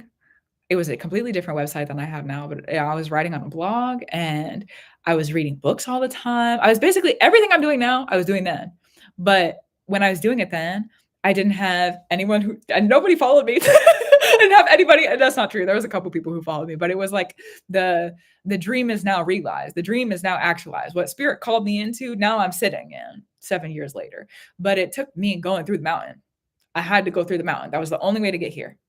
It was the only way to get here was to go through the mountain. I had to go through the mountain. I had to walk through the hell of the mountain. I had to walk through the God realms of the mountain. I had to be stuck on the mountain. I had to sit and rest on the mountain. I had to be on the mountain. That was the only way that I got here. It was the only way that I could have gotten here. There's a lot of different pathways I could have taken on the mountain, but I had to walk through the mountain. And if you're about to be walking through a mountain, if you're about to be going through a mountain, there's no way that we can be fully prepared for the mountain. We can have, it's like if you've ever seen the movie, if you haven't seen this movie, I suggest you go watch it, but you might have already seen it. What is it called? Wild? Is it Reese Witherspoon that plays that character? It's the PCT, I'm pretty sure. She goes and hikes the PCT as a woman hiker, and she ends up in like the border of Canada and the United States. I asked if Bastet was with me. I immediately felt her. Aha. Okay. So then doing it Amy's way, I watched it. So good. Beautiful. Okay. The climbing of the mountain. So let's look at that story because it's kind of like a literal example of the climbing of the mountain. She gets blisters. There's creepy people in the woods. It's raining. She ends up having to get rid of like half of her pack because it's too heavy. Like we can never be fully prepared for the mountain. There's just literally no way to do it. We don't know what we're going to need until we go through the experience. We don't know, which is part of the reason I'm here. That's part of the reason I'm helping people go through the initiations is because we don't know, if you're going to go hike a trail like that, you're going to do some research online. You're going to do some research. At least I would. I don't know about you, but I do some research. I go and look up, what do I need to bring with me? What's the best water carrier? What's the whatever it is. If I needed the answer, I go, but sometimes we don't know what questions to ask. Sometimes we don't know. And sometimes there's things that we're going to meet that we just literally wouldn't be able to be prepared for. Sometimes there's things we're going to go through that we just literally would not be able to be prepared for. There's things I've been through. There's no way spirit could have prepared me to go through some of the things I've been through. That's why it takes so long, not able to fully be prepared. And going through the mountain prepares you for what the calling is. Ironically, I feel like, because it's like, I have the calling. I am the thing. I am the person. I am the being that's going to do the thing. And I still have to go through this like mountain of preparation to be able to do the thing. Because there's tools in the spirit. That's the thing of it. Let's talk about that. That's the thing of it is like there's tools in the spirit. How do I say this? Every single hard experience I've been through, not just hard experiences. It's like figuring out how to cross the river where there's no bridge, figuring out how to do things on the mountain, easy, hard, whatever. You gain skills, right? You gain the skills. However, with that, in the spirit. If it's a spirit mountain, not just something you're walking through in life, but if it's a spirit mountain, that means you're learning the gifts of the spirit, you're learning the application in the spirit, you're learning the tools in the spirit, you're learning the ancestral wisdoms that come with the mountain work. There's God wisdoms, if you have that in your practice. Relevant, okay? Relevant. Relevant. So, how do I say this? That's where the wisdoms that nobody else is ever going to be able to take from you and nobody else is ever going to know unless you talk about it. That's where those wisdoms come from. Because if you are being asked to do something, you have this return of this idea, you're going to go do this thing, you're going to be this Amy. Wherever this Amy is, however that Amy is, whatever that Amy is, how they are. You're going to go be that Amy. The spirits ask you to sit in that. And there's a spirit mountain that you've got to climb and walk through to be able to make it to that Amy. That means that there's spiritual preparation. You need the spiritual weapons to be able to protect yourself. You need the spiritual discipline. You need the spiritual discernment. You need there's spiritual stuff that's happening that only Amy's going to be able to see. That's part of the reason the tricksters are around you right now. That's part of it, not the totality of it, but that's part of it. Well, it's Amy's way, because those are going to be the tools and the skills that start to come through in the interesting. Thank you, High Spirit. Thank you, the Great Mother. Thank you, the mothers of love, truth, free, honor, glory, elevation, gratitude, reverence, justice, and love. Thank you for being around me, and thank you for the support. Let Amy walk then. Let Amy walk then. Let Amy walk then. If it's time to rise and it's time to go on this journey and it's time to walk, then it's time to walk. It's time to walk. It's time to walk then. It's time to walk then. It's time to walk then. You gotta walk. You gotta walk, and you gotta walk, and you gotta walk, and you gotta walk. You know where you're going. You can see it. You gotta walk. Walk and walk and walk and walk and walk and walk and walk. And you're not going to be able to see all of the disciplines you're going to learn until you get there. And you're going to walk. And how you choose the paths determines the disciplines that you are going to learn. And you're going to walk. And the way that you meet people and how you interact with them, that's going to weave your fates for when you get there. And you're going to walk, and you're going to walk, and you're going to walk, and you're going to walk and walk and walk and walk and walk and walk and walk and walk and walk. And you're going to walk. And then eventually one day you're going to, the secret order, you walk. And then eventually you're going to talk. When you go through initiation, when you go through a consecration of an initiation, that's a long time, first of all. Secondly, when you go through an initiation and there's a consecration of that initiation, because we could go through initiation and we could decide, this is not for me. I'm getting off this ride. I'm going to go do something else that has nothing to do with this. I don't want to do it. It's too much work. I'm scared of it. I'm not willing to do the work. There's a lot of reasons that it could be, removed from our path.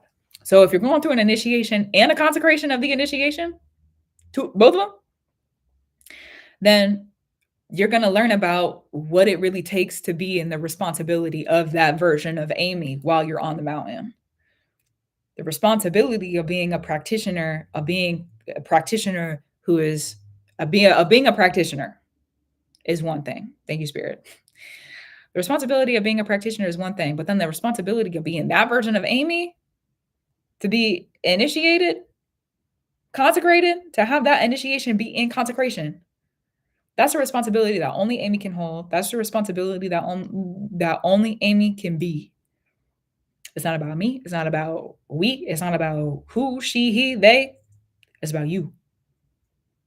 That's something that only Amy can hold. That's something only Amy. That's only Amy's story to be told.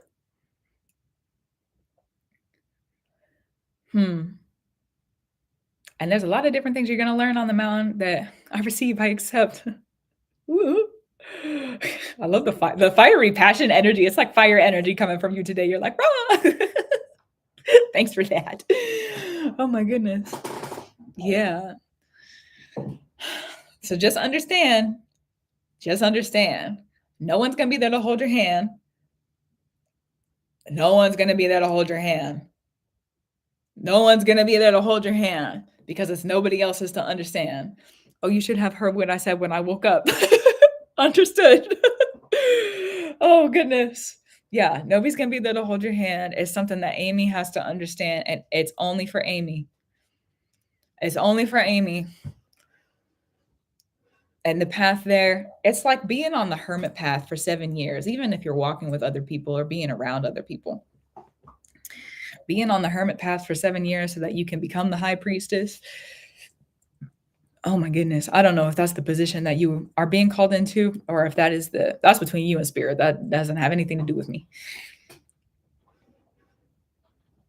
I mean, it kind of does because, but in terms of you being in initiation with spirit, it doesn't have anything to do with me. That's between you and spirit of what it is that you're willing to work for and accept and sit in. So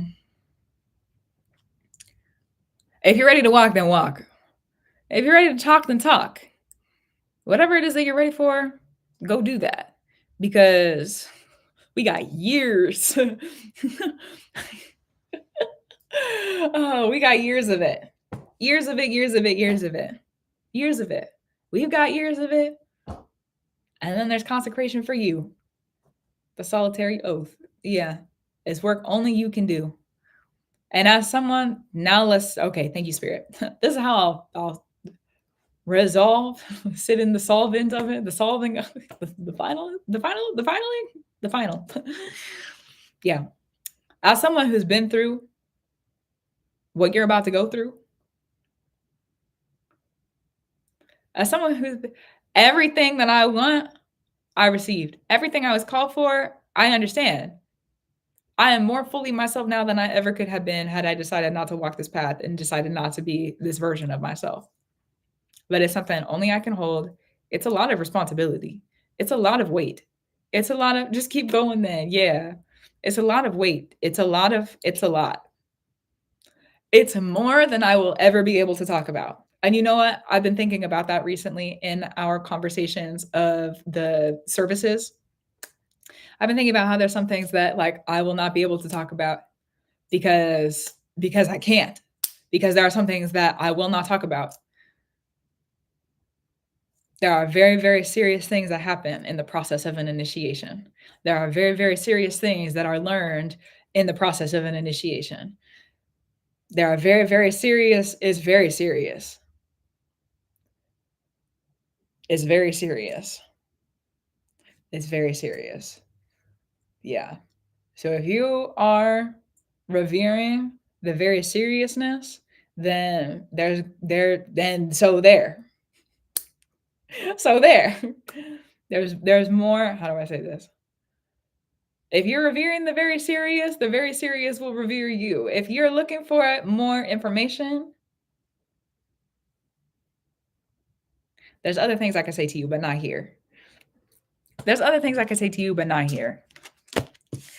So if you need a private ear, let me know. And it feels like this is like what I see is you just like you have your pack on and you're like ready to go off into the mountain. That's like today. I have my backpack and I'm ready to go. Some things are just for you, me, all of us to know and keep sacred. Understood. Yeah.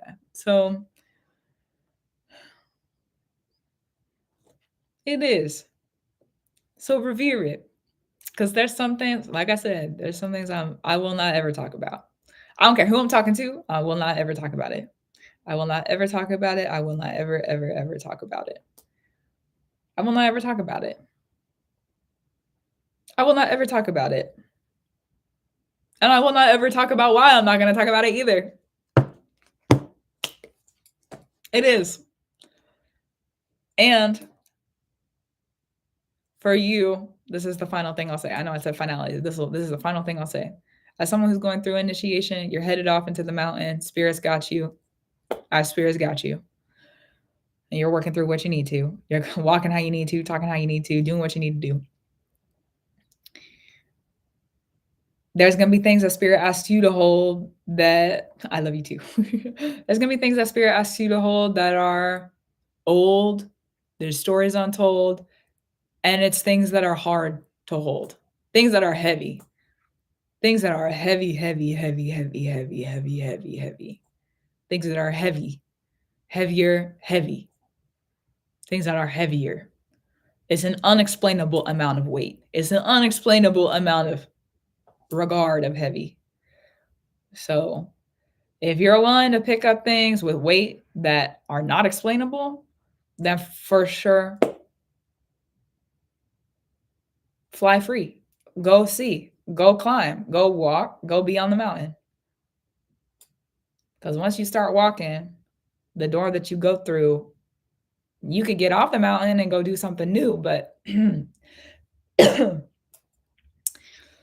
once you start, the door that you walk through to get there is going to disappear. It's not going to be there anymore. You can't go back. Once the door opens and you go through it, it's going to shut behind you. That's it. There you are. There you go. There you are. There you go. Once the bell is rung, it cannot be unrung. So if you're going, then you're going. So if you're going, then you're going. If there are any questions you have, let me know in our other place and space. Yeah. And that's that. I feel like a little bat doing that. I felt like a bat with its wings tucking in. Hi, my love. You want to come sit? You want to come say hi? Will do. Okay, beautiful. So then I'll close it out. Where did you go? Yeah, hi, my love. No, you don't want to come sit with me? Okay, just kidding. Never mind. He wants some mom time, I can tell, but he doesn't like, you're welcome. Kissing your head. Thanks. He wants to come sit up here, but I can tell that he doesn't want to hop up. You can if you want to. Yeah, there's room. You want to come? No? Okay, that's fine. Okay, I'm going to go ahead. I'm going to close the list out. We've got two more, but I'm going to close it. So allow me time to close it, because there's still some other things I need to get done today. It's true. That's what it is. Okay.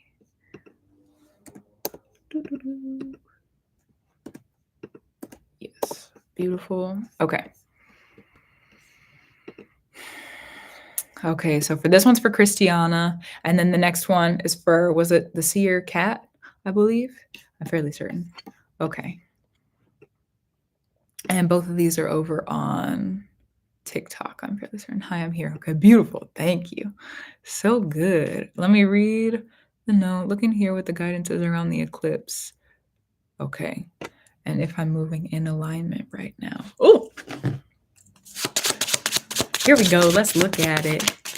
Let's look at it. Oh my gosh.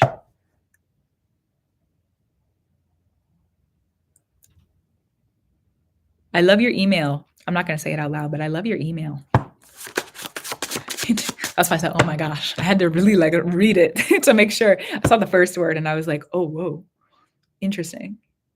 There's other words and I had to discern what they were. Okay, anyways. Or what they are. What they are. That's true. Oh, goodness. All right, here we go.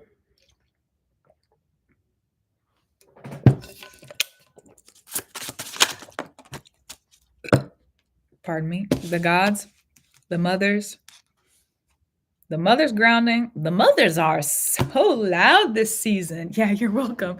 The mothers are so loud this season. Love you, the moms. Love you, the mothers. Yeah, the mothers are loud this season. Mothers are grounding. Consecrate. Let me rest. Hold on.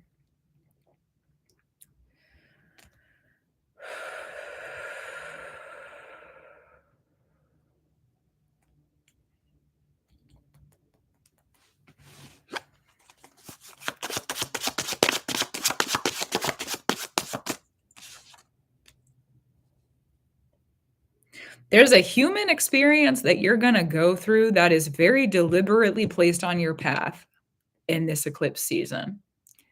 There's a human experience. And when I mean human experience, I mean doing something random that a human would do. Going bowling, random human experience. Something human, random. It may not necessarily be connected to the spirit. It's not a deliberate spiritual experience. You're not hanging out with your friends and pulling cards, or hanging out with your friends and having a night. It's not like that. This is a very deliberate, is a human experience that looks like it has not anything to do with the spirit, but is very after the fact, you're going to look back and be like, interesting. I had to go through that. I had to go through that? Okay, a rite of passage then? Interesting. There's something that you asked for that the spirits are helping with, and this is part of the rite of passage for whatever it is, not whatever. This is part of the rite of passage for what the receiving you asked for is.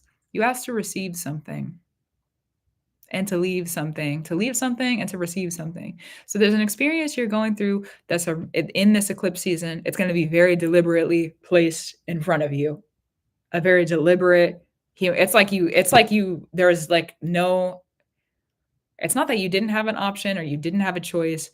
It's that you got up to the front of like this experience and you were like, well, I didn't think I was going to be here, but I'm here now, so I might as well go through it.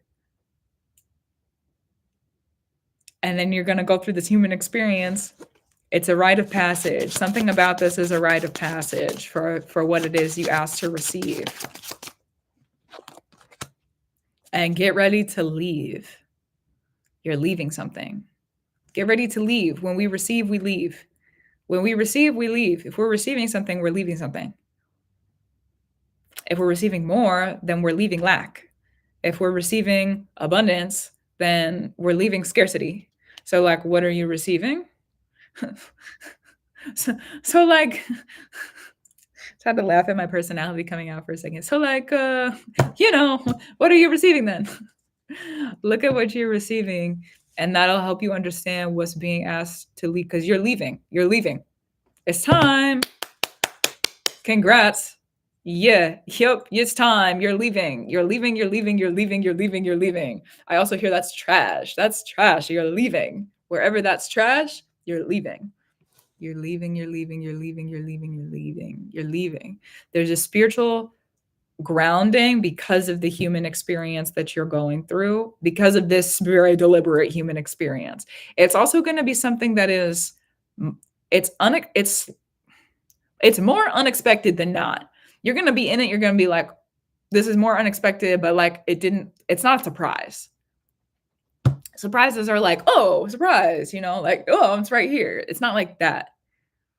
It's very deliberately a human experience. We're putting you on this path. We're placing you inside of this human experience, because what I see is like you're activating a spiritual path through it. Oh my God. That's what's happening? Okay. Yeah. I know, I love you too. You want to come sit up here? Yeah, you can come sit with me. There you go. So thanks for your patience with me and, my cat son. I don't know if he's going to actually sit or if, I don't know. I know he wants time with me though, but that's as good as he's going to get. He doesn't like to sit in my lap when I talk to people. Yeah, you going to hang out? Oh, yeah? Okay. You could come down here too if you want. I know you don't like to sit when I talk, but you're more than welcome to do so. Yeah, no, okay. He doesn't like me talking over him. So I'm parenting too, so samesies. Understood. Understood. He reminds me to slow down a little bit, it is. That's kind of crazy because that was a big realization. You're going through this human experience because this human experience is about to create fate for a long period of time. I don't know how long. Couldn't tell you. Don't know. I'm not fate. Thank the gods, I'm me. Thank the gods, I'm me. I am not fate. Thank the gods, I'm not fate. I'm so grateful I am me and I'm not fate, and I'm so grateful for fate. Fate has a lot of responsibility, and I have enough of responsibility being me. Love you, fate. Thank you for the responsibility that you hold. Love you. So good. So you're going to go through an experience that is grounding fate. How you walk in this experience is going to tell fate about your future. You're making decisions about your future without really realizing that you're making decisions about your future. It's like if you're going to go get dinner with another person, human experience, right? If you're going to go get dinner with another person and you're looking at the menu, you're like, wow, I love this dish, but I want to try something new. That's telling fate something, that instead of doing what you love, you're going to be adventurous in the future. and it's going to happen multiple times in the future. This is a binding, like the fate that you are creating through this very human experience is something that's going to be around for a very long time, for a very long time, for like several years, 7 years plus, probably. I don't know exactly how long, but it's going to be around for a while, a long time. So as you're moving through it, just remind yourself, you don't have to go through things you don't want to. You can get what you want in the process. Stick up for yourself if you need to. Love yourself how you want to, because how you create this through this experience, how you create is going to be winding up your fate for a very long date. You also ask for something. It's like a wish, a want. It's going to be granted. The wish and want is going to be granted. You got to go through this experience, and it's going to create the fate for you to receive the wish and the want in the future, where you are when the fate grounds. I've been intentional in a way I haven't experienced before. I love that for you. I love that for you. So when you're going through, do you have any, so I'm hearing you, beautiful. Do you have any questions? Let me just keep talking about it. It feels like I just need to keep talking about it. And do you have any questions? Both. They're both true. Because it is gonna be years. Do you have anything coming up that you know is like a human, like a festival or a fair, or like do you have anything like that that's coming up? Do you know what it is? Do you know what it is? We might be able to talk more about it if you know what it is. That's really interesting. Because if you know what it is, feels like you already have the invitation, or you already have the, oh my God, thank you, Spirit. Interesting. It feels like you already have the, like, I don't know how to explain it. You're already on the course to get there. There's like a thing I've been asked to work on. Interesting.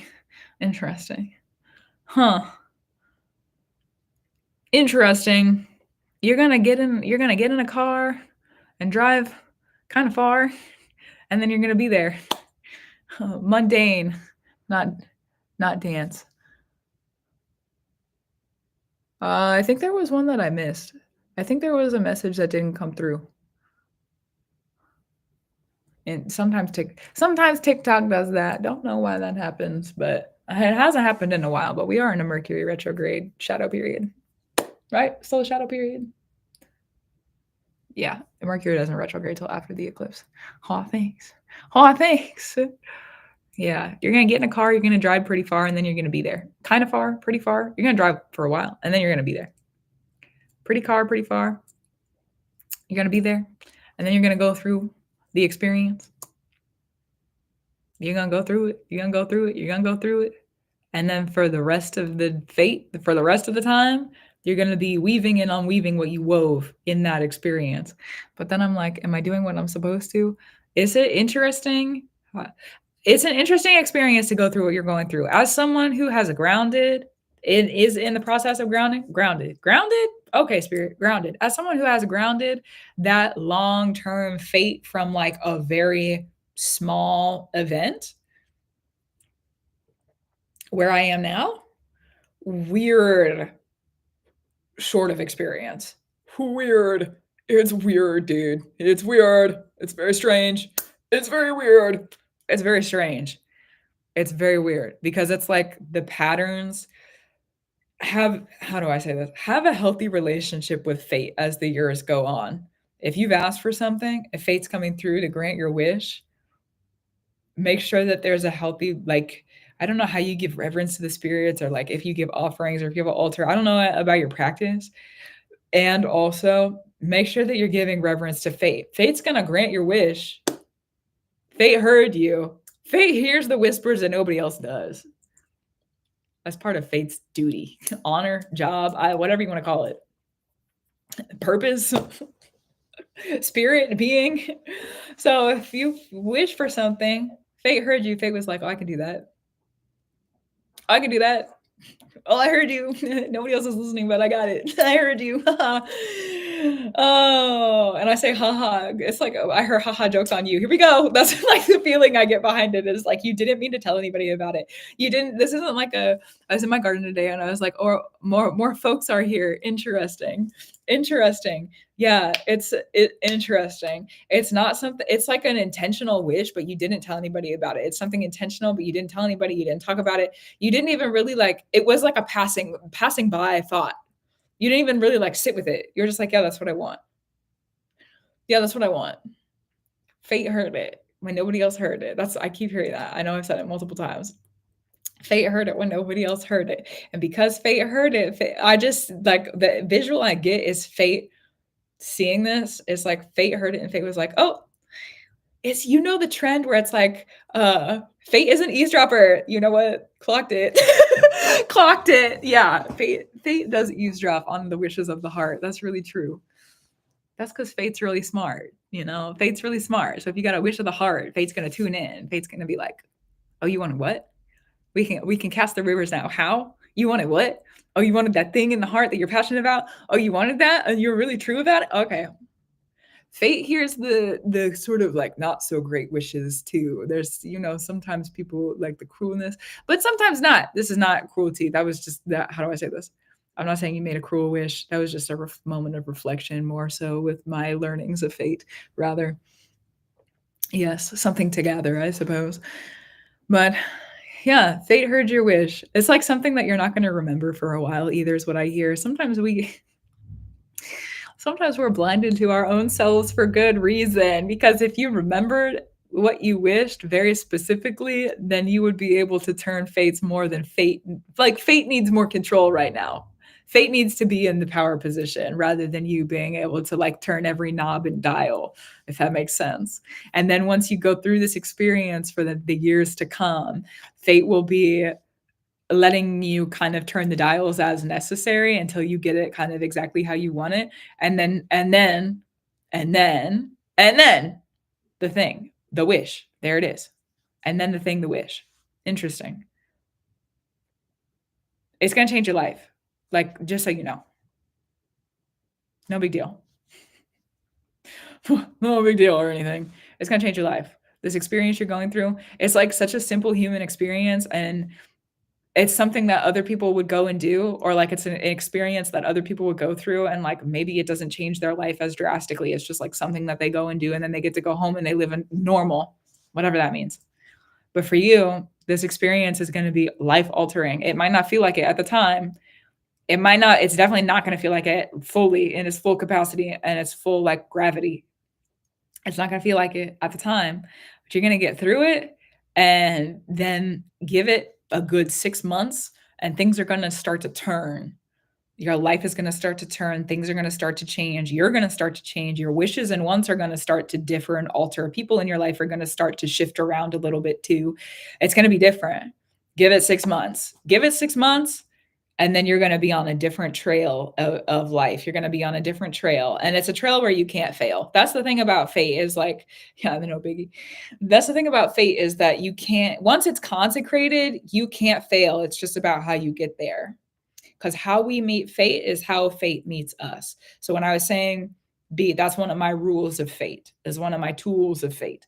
So when I'm working with fate, is how we meet fate is how fate meets us. So for example, when I was saying, you know, if there's things that you don't want to go through while you're in this human experience, make sure that you say something, or that you're deciding to go and do your own thing.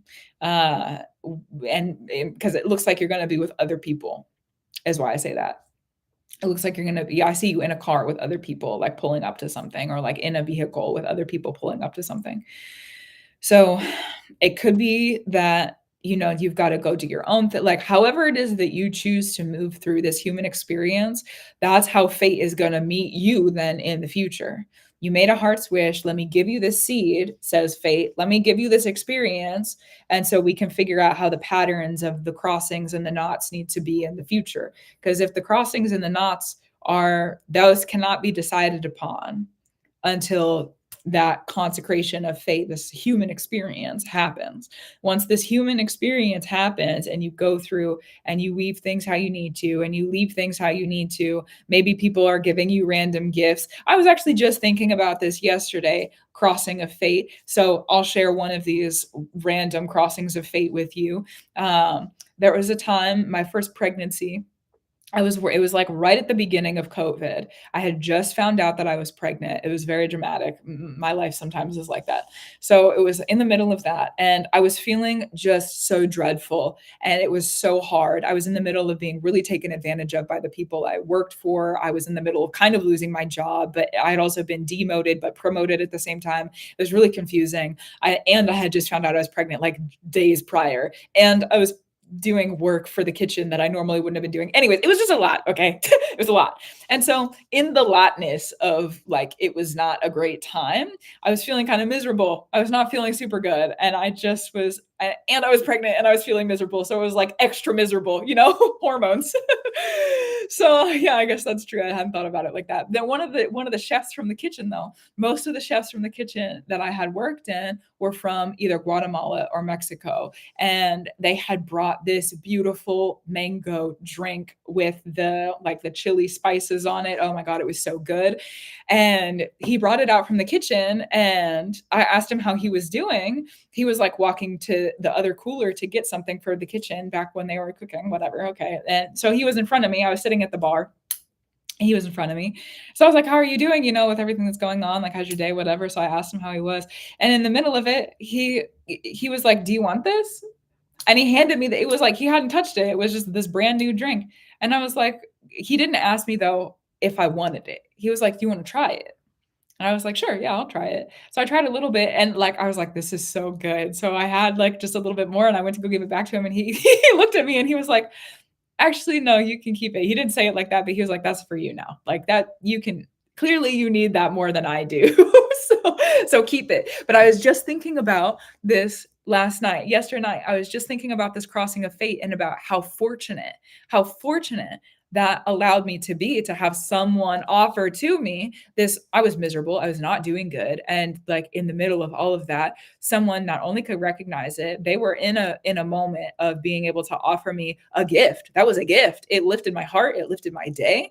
And so when you go through this human experience of those sorts of crossings, it will compound. It's like it has a bigger implication or a bigger effect throughout time, because then going through that specific crossing of fate of when I was losing my job, the COVID was happening, I was pregnant, there was this kind of moment happening that then has had repercussions throughout my life.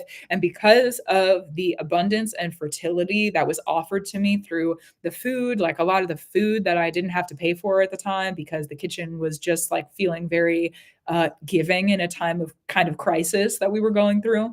And then all these extra gifts were coming my way. So it was this very, very abundant fertility that I was experiencing that had repercussions in later times, but I couldn't have told you in the moment that that's what was happening. So going through this experience, those things that are crossing you, they'll be, listen to your knowing, listen to how you know things and what it is that you know, because those knowings, if you know, oh, this is a beautiful moment, this is something I wish to receive, this is something I wish to experience, then it will be continuated,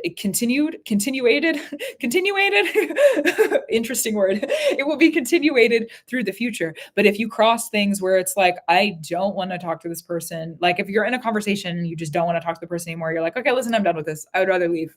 Thank you so much. Understand that there's big repercussions of those, however it would happen in the future.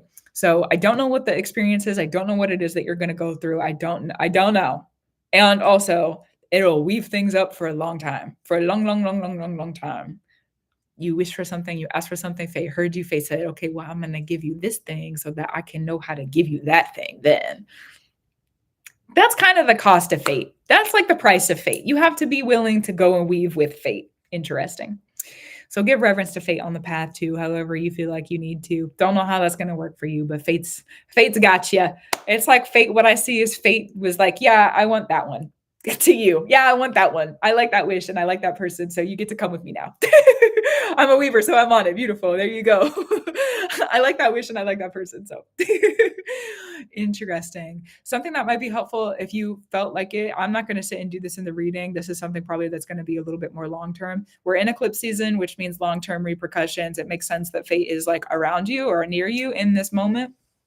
Go and look at, if you feel like it's necessary, go and study your lunar nodes and like your Virgo Aries placements, anything that you feel like is relevant to the transits. Like if you go to, say that you go through this human experience, right? And it's on, maybe it's on the eclipse or it's on a specific moon phase, or it's something to do with the transits of that day or those like time frames, whenever this is, something that's helped me understand those weavings and the workings on a long-term level and how they interact with me and what I need to pay attention to is going over that. So about to start your nodal return. Ooh. Let it return then. That's good. That makes sense that fate's around you. That makes sense that fate's around you. Yeah. Interesting. Then listen, since you're about to start your nodal return, when you get to your nodal opposition, there is when your fate wish will probably like come to fruition. Interesting. That's a long time. That's a long time. 9 years. Long time. That's a long, long time. So yeah, interesting. You have any questions? It feels pretty complete, but if you have questions before we finish, let me know. If you have questions, let me know. Yeah. I'm good. Yeah, you're welcome. Enjoy your human experience. I don't know what you're gonna go through, but it sounds like it might be kind of fun. Hopefully it is. It sounds like it's gonna be fun. I don't know. It just feels like being a human is real good. That's what that experience feels like. Being a human is real good. Hopefully outside. Hopefully, yeah, it felt like a weaving of fate of, oh, interesting. A weaving a fate of, yeah, go through then. Enjoy it. Wow. Okay, so I believe it was for, the seer cat. Okay, let me know where you're at. I'm pretty sure you're still in the chat on TikTok.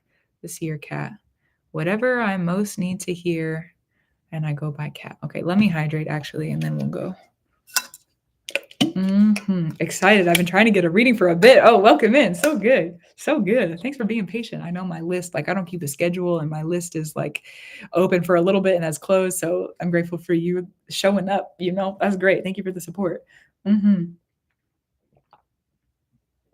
Okay. Actually, let me hydrate some more. Oh my goodness.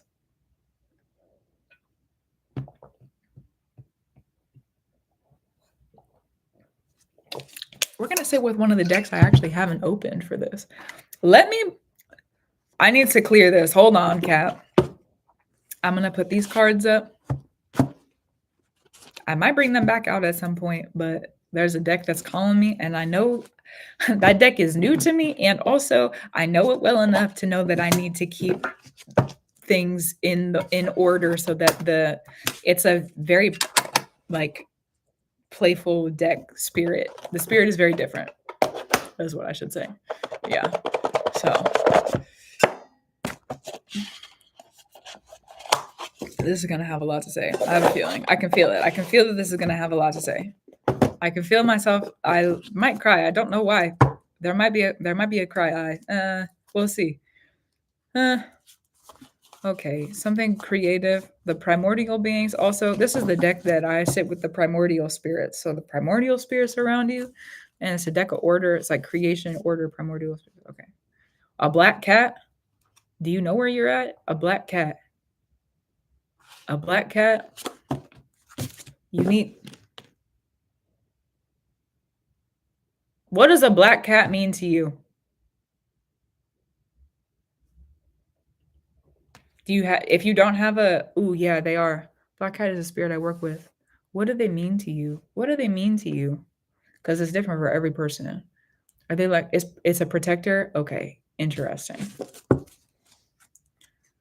Because I was hearing protection work. But I needed to see how you were interacting with it, so I understood the direction. A protector. You need to be a further inspector. You need to further inspect some things. You need to be a further inspector. For example, just for further inspection, the process of it. If I look at this card, it says wand on it. It says concentration on it. But there's also little circles around, and the colors mean different things, and like, further inspect. Further inspect. You need to further inspect because you need to protect. You need to protect and redirect. Okay. There's a birthing process that you're going through right now. Not me, just talking about my pregnancy. There's a birthing process that you're going through right now. And there's a birthing process you're going through. You're going through a birth. You're giving birth to something. You're offering something new to the world. You're offering new life to the world. You're offering life to the world. You're offering life to the world. And when you offer life to the world, how do I explain this? Please. You're offering life to the world. You're offering life to the world. You're offering life to the world. And if there's any spirits around you who want the pregnancy dreams, we're about to give birth almost every night. Oh my gosh. That's crazy. You're offering life to the world, and you need to protect that life. You're offering life. It's like with a mom and her kid. That mom is going to fiercely protect what is being brought into the world. My mail just got dropped off. Interesting. Fiercely protect. That mom's going to fiercely protect. Hi, Bubby. Speaking of fierce protectors, that mom's going to fiercely protect. Love you, Bubba. Thank you. And there's another person around you. Is it a person? Let me pick this back up. A person. There's a person around you who will do anything.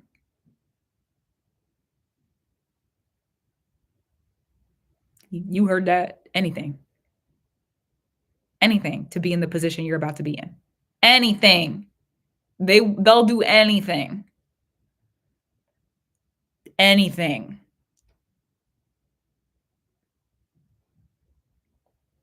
Anything. They'll do anything.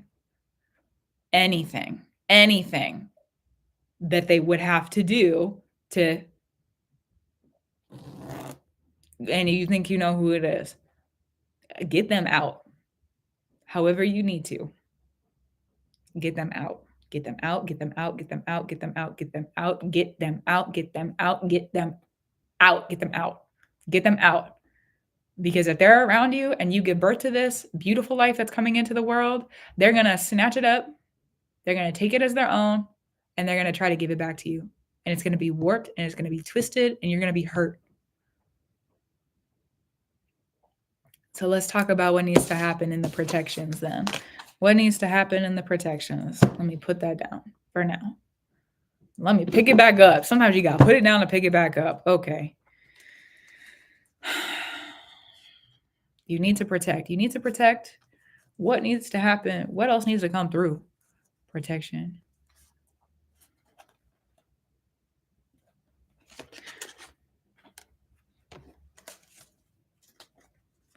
Understand that there are spirits around you who are helping you give birth that are far older, longer, wiser, stronger than where this person is sitting. It's not to give reverence to the spirits that they're with. It's not to give reverence to the magic they're practicing. It's like in Harry Potter, Voldemort practices a whole bunch of new magic. He practices a whole bunch of magic that is like thought up and brought up in like the new age of things. Very specifically. Okay. But if the primordial spirits are around, and we're sitting with the primordial spirit deck, if the primordial spirits are around, that's old magic. That's the magic that protected Harry that Voldemort forgot about. He forgot about it. That's how old it was. He forgot. And that's how dangerous this person is. That's how dangerous they are.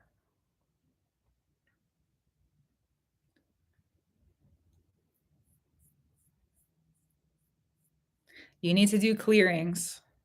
That's a part of your nesting process. You're going to need it. You're going to need it. You're going to need it. You're going to need it. You're going to need it. You're going to need it. You're going to need it.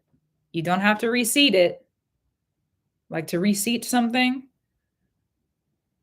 Or to reseed it, like to resow a seed. You don't need to reseed it. Or to reseed, you don't need to pull back either.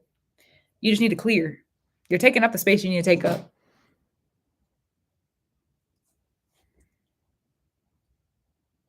This is not a breakup. This is a fake up, wake up. Fake up, wake up.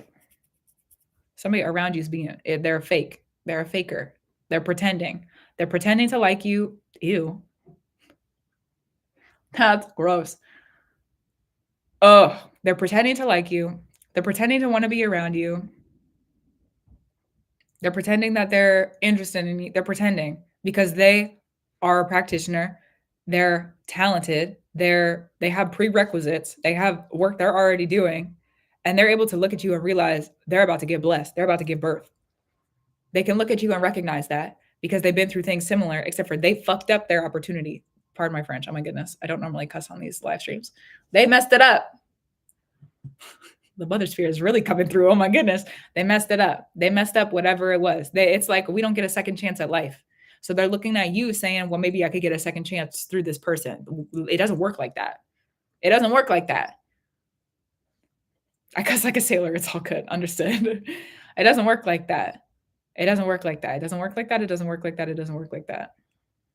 You need to clear, and don't bring them near you. Clear and don't bring them near you. They text you, don't respond, or figure out a way to, it's like break the bond, break the bond. It's not just don't respond. You have to break the bond. Because if you don't respond, it's like a card. It's just going to sit there. But if you break the bond, you burn the card, you tear it up. No longer can it be read.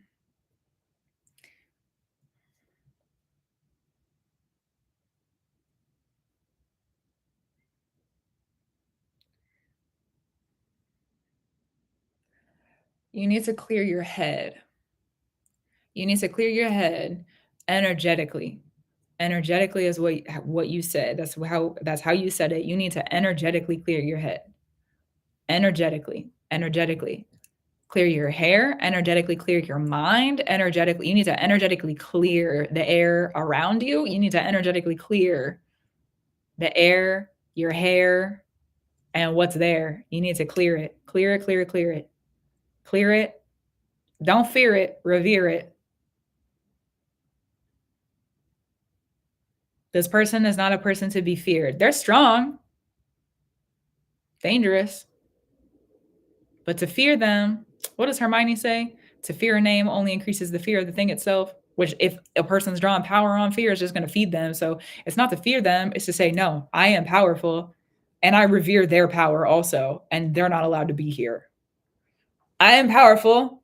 They are powerful. I am powerful, and they are not allowed to be here.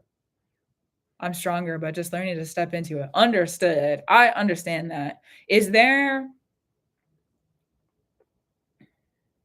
any help or order or working that you need to work with the clearing of the air, or do you feel pretty confident in your ability to go out and clear everything? Because I don't want to overload you with information. It also feels like I need to ask, like, do you want help with that, or do you feel like you have a pretty good handle on it? You're about to give birth. Overload me. Okay, beautiful. You're about to give birth. Clear the air. Clear the air. Clear the air. Clear the air. When I say clear the air and clear the hair, what needs to happen then? Energetically. Understood. Okay, energetically. Wash the water with the hair. Wash the hair with the water. With your relationship with water, if you're talking to the water, you're saying, I love you, water. Thank you, water. I'm grateful for you, water. While you're washing your hair, ask the water to help you clear what is there that is theirs. Ask the water to help you clear your hair of their air, whoever this person is, especially if you know who it is. So you say you have feeling, you got it on lock. Understood. Clearing of the hair, got it. The water, okay. Clearing of the hair. You could rinse with your wash routine if that's something you need to do, especially if you have oils and like different things that are on your hair. It's a good time to clear the air. Get the windows open, get the fans on, get the air moving, and then talk to the air. You don't need to burn anything. You don't need to do any of that. You just need to talk to the air. Get the windows open, get everything moving and grooving with the air in your space. Wash the hair first. Do this first. And then go to the air. Get the windows open. However you can get open the spaces and get the air fans and different things, like get the air moving, and then talk to the air. I love you, air. I love you, air. Please, will you help me clear this person out of the air? Will you help me clear their air out of here? Talk to the air however you need to. I've been opening the window instinctively. Beautiful. Beautiful.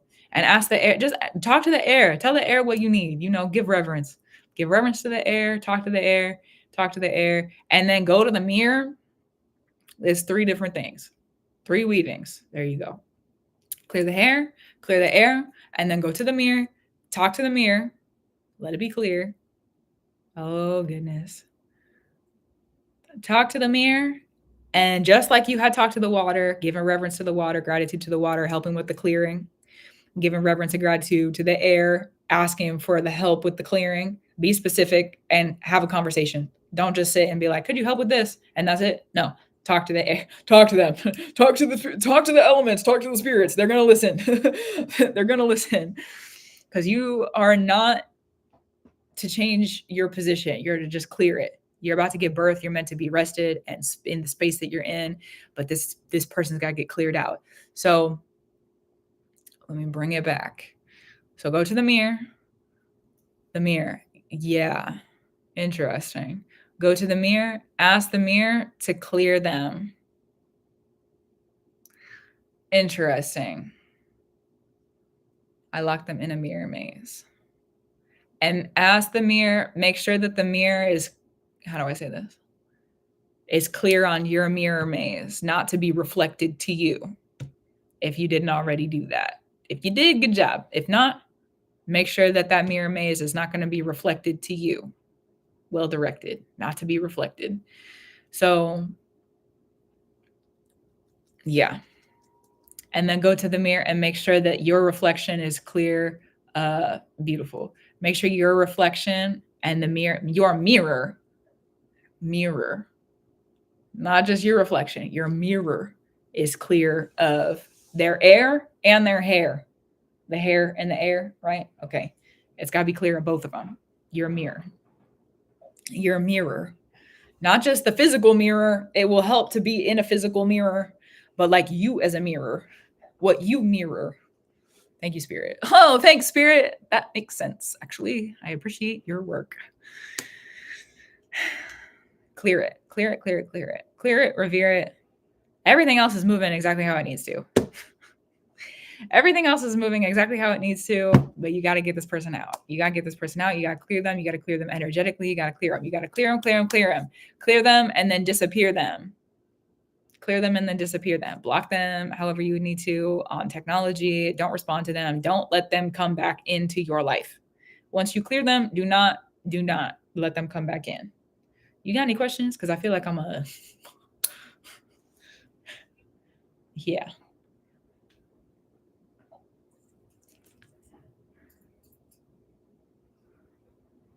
Interesting. Just for clarity, also, this is a personal reading for people who are like, have questions and things of nature of concern.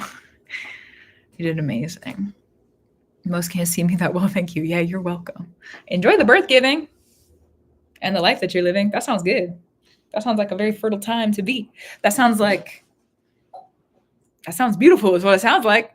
Have fun. Oh my goodness. Interesting. Huh. All right. Well, then I'll let it be. You know where to find me if you need me. That's some pretty big works to do also. So yeah. Interesting. Okay. Well, then we'll close it. Yeah, you're welcome for sure. Huh. All right.